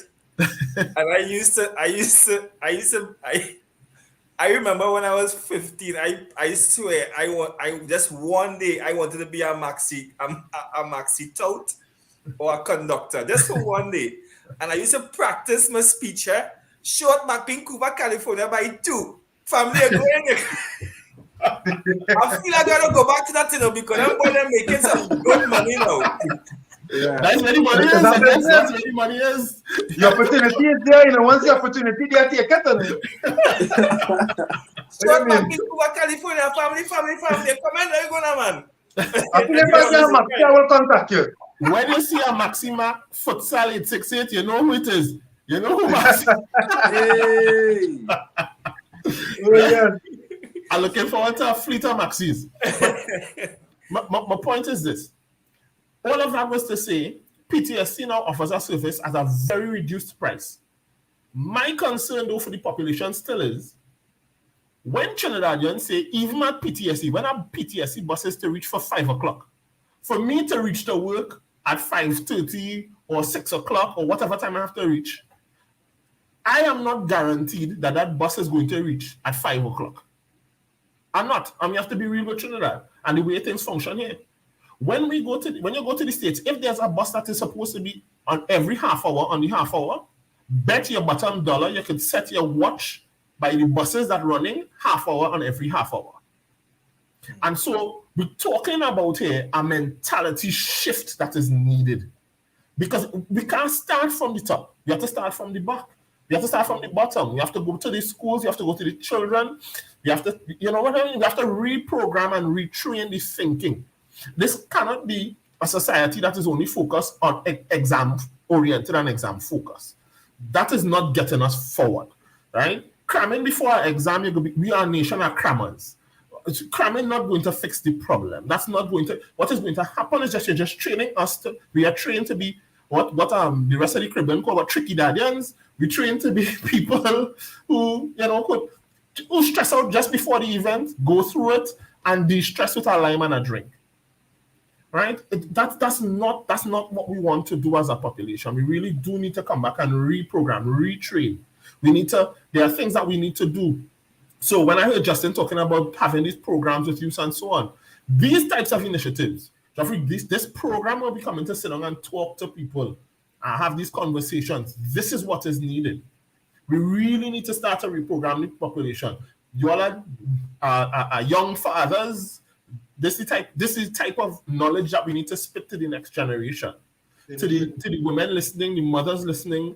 This is how we train the population. This is how we change as a society. This is how we rectify things. I have to agree 100% with the things that were said before about values. I speak about core values ad nauseum.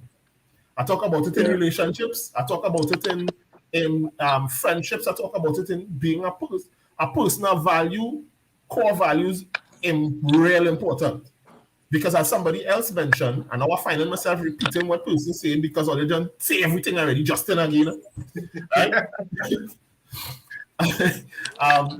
the core values are who you are. You'll grow as an individual, you'll change. You might like something, that might change, you might stop liking it. Those things change. But your core values, you see, those don't change. Yeah. And we need to address the core values of our population. Why our population here? A man will be driving in Trinidad and finger KFC box out the window, but he will go to New York and he will call with somebody else for throwing a box out the window, or he will drive his box home and then put in his garbage at home, but he won't do it in Trinidad here. Or he will stand up and pee out pee in Port of Spain, and the place smelling nasty, go and pee in Port of Spain on a block somewhere. But he won't go to Miami and pee on a block in Miami somewhere. Good. Right? Yeah. Those things are the things we need to change. Those are the things. Julian Keenan Corner, wherever yesterday. Julian. I want to know. I have a is the question also is, right? One of the biggest things I say is when we done go and drink and go to a party, right? We have to really look at ourselves as Trinidadians, right? When we if you travel around the world and you ask the person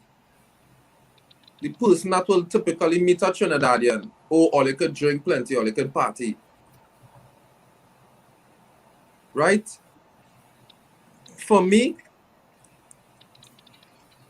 I'm an intellect, you understand? Some people have come out, left the country, and have lived in some of the top cities in the world, like myself, and have done well and increased in network. So why the general statement about Trinidadians is that we like to party and drink, right? We have to think about what our culture is and what we like to perpetuate. Every time it cannot be drinking and partying. And one of the things that I always say is we have a sedated people, right? We partying and drinking for our whole lives. Look at what happened in the pandemic. Yeah, we happy in the pandemic, right? Everybody talking about the missing the carnival. Like, okay, what? Out of the fullness of your heart, the mouth speaks.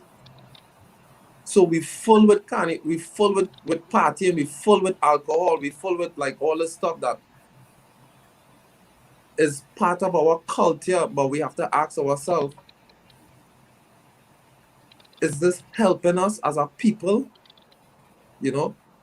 We spend more money when we think about, as we say, as G said, when we think about our growth as humans, and if we put it towards business, when we think about how much money the population of Trinidad and Tobago spends around Carnival, right?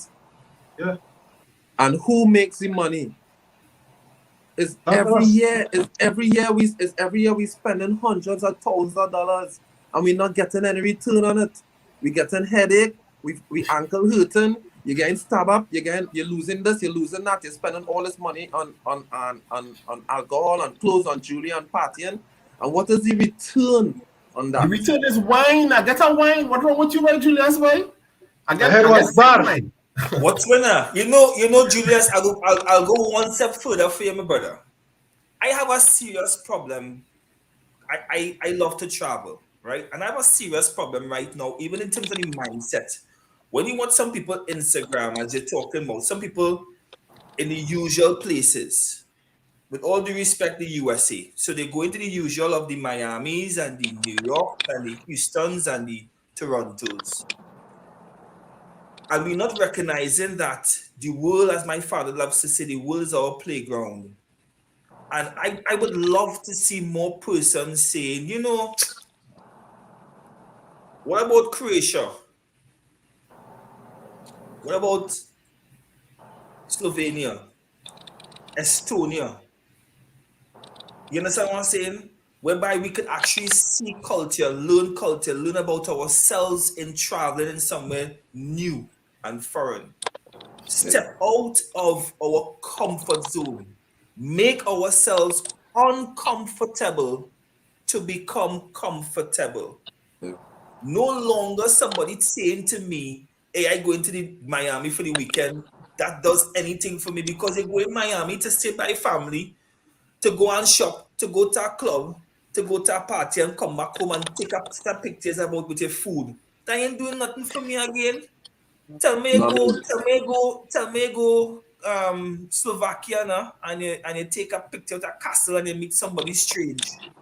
You know, someone saying we need to It's what you learn. change. Julia said the nail on the head. We need to get out of that comfort zone and invest more in what you know. You get some of the cheapest tickets to travel during carnival time. So imagine you could travel the cheapest during carnival time. So we as men could take our families abroad. Carnival time. What's supposed to be our culture? Our new culture as a family could be traveling to a new country. But Geoffrey, Les Brown is somebody I admire a lot and I follow him, right? And Les Brown says, as a matter of fact, Les Brown is somebody I usually listen to almost every morning. That's part of my morning routine. Prayers, Les Brown, and some other motivational speakers, right? I find it starts my morning right. Les Brown says that comfort is the enemy to success. You see, when you get comfortable, you're comfortable. You ain't want no more growth. You're comfortable. You ain't looking to grow nowhere.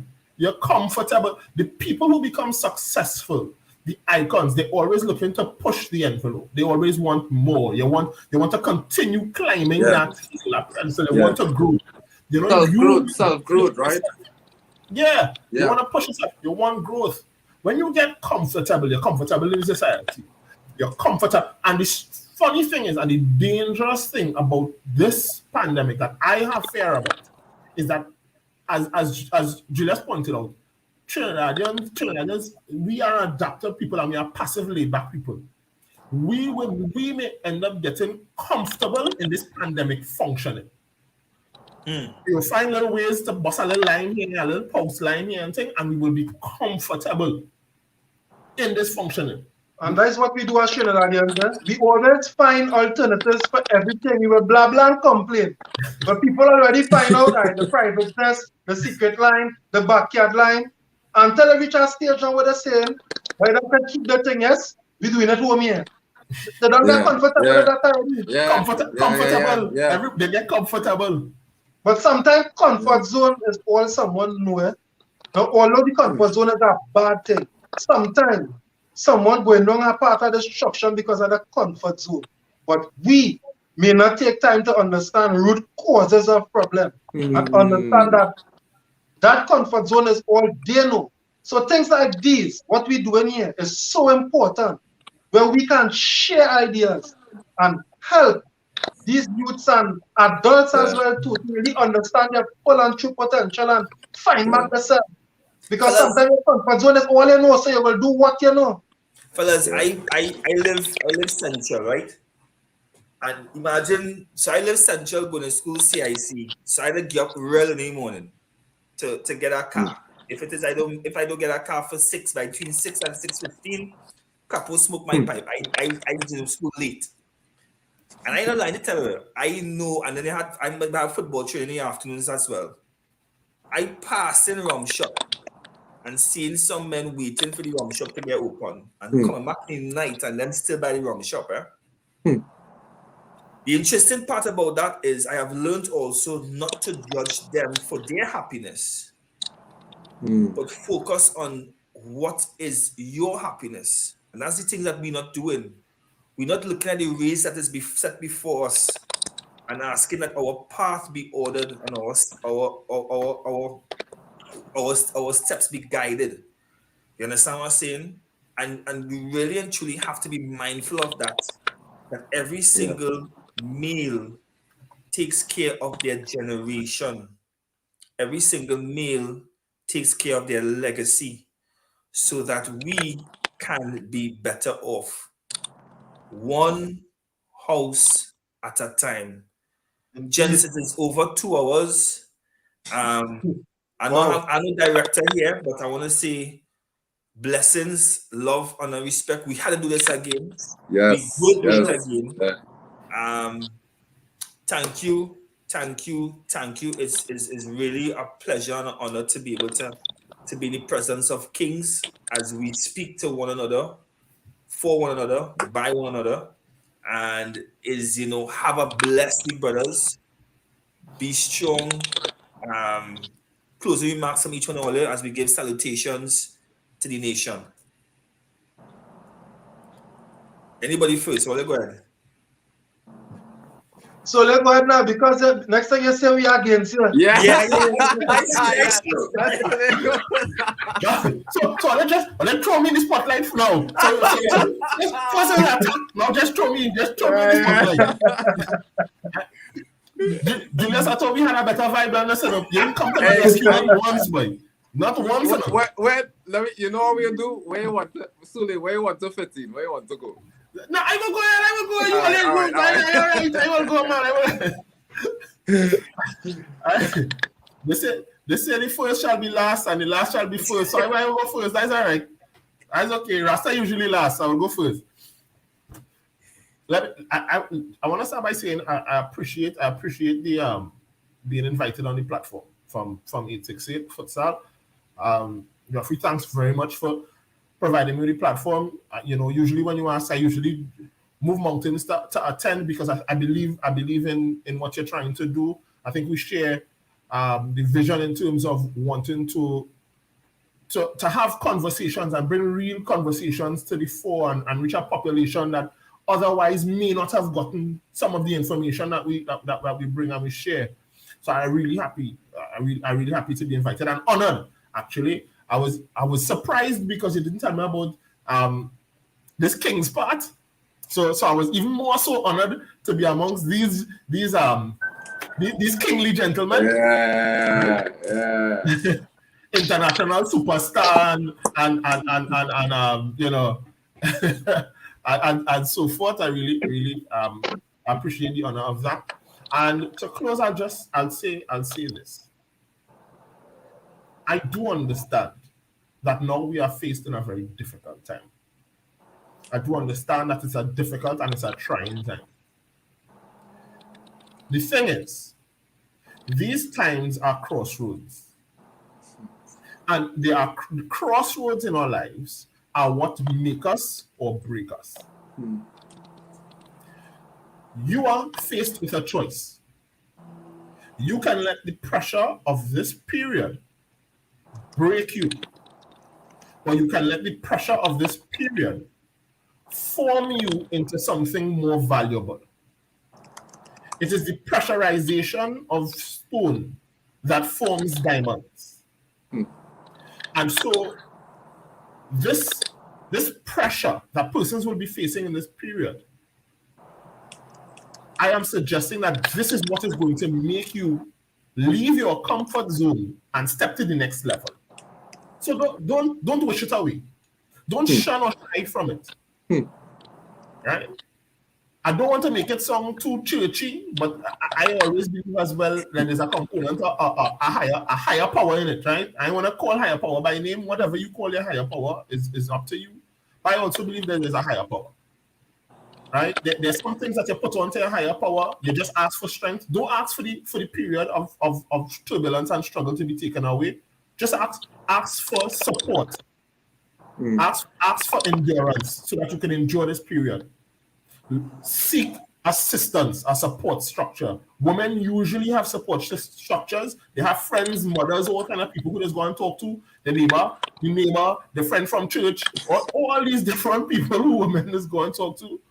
And us as men, we don't talk to each other. We don't have that support system. We usually keep everything inside, and that's where we have the breakdowns and the meltdowns. So have a support system. And finally, reach out to a professional. Your friendly neighborhood Rastaman right here. All right? Reach out to a mental health professional. It's not for crazy people. Thank you all for having me.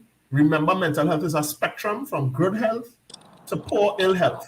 All right? You all can reach me on Facebook. Yeah, shoot me out at Sule Joseph and Associates. Check me out on Instagram. Any questions that you all have, I'm always here. Thanks for having me, 868. Everybody have a blessed and safe mental health day and great week. Yeah. You next, Julius. I will go next.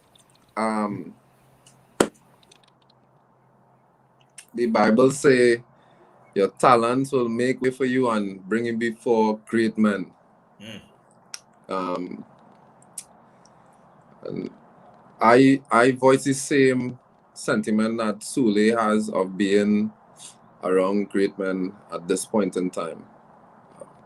I appreciate you all as kings, and I appreciate you all in your respective fields as mentors to many and as wise men. Thank you so much for giving me some information here. Like Justin, said, once you see someone's personal values, how can they disappoint you? Like that, that kind of ripe information is blessed for me. I could use that in my life, and I could, use that in my mentorship also. That is why I like being around great men.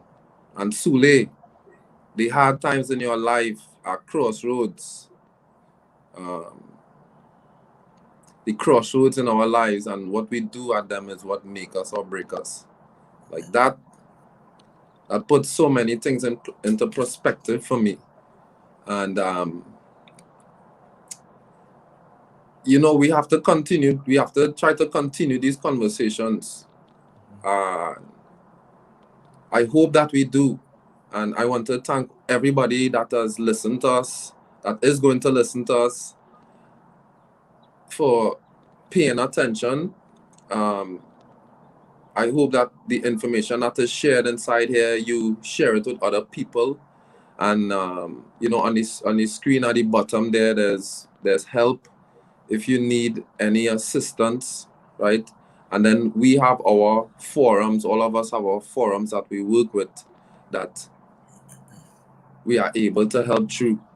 I want to thank 868 for having me on. I look forward to more collaborations with you all. Sule, I'm here, and my foundation, Justin, right? As you say, it's great to come together and have conversation and bring the thoughts together that could have a greater impact. So let's make an example. Let's make an example of what to do, right? So that we could show the next generation how to be great and how we could use our force to have a great impact. Thank you so much, everybody. I really appreciate it. God bless, man. Blessings, man. Blessings. First of all, Jeffrey, I just want to encourage you, brother, to keep doing what you're doing. To be in the pinnacle of stuff like this. And as I always tell you, you're someone that really motivate me. Because you don't know, talker now, he's an action man. A lot of things that I want to do. Jeffrey, he stopped calling and say, we could do this or we could do that. He just be like, hey, Thursday, this time, this. You do your part. And it has happened just that level of confidence and authority. It has reached a long way. And back to the mental health issue and closing is just, I want to reiterate to people, just identify that one thing you love the most. That one thing that's make you feel good, positively. Let's make you feel good, and just do it someone. You owe yourself that. Just do it someone.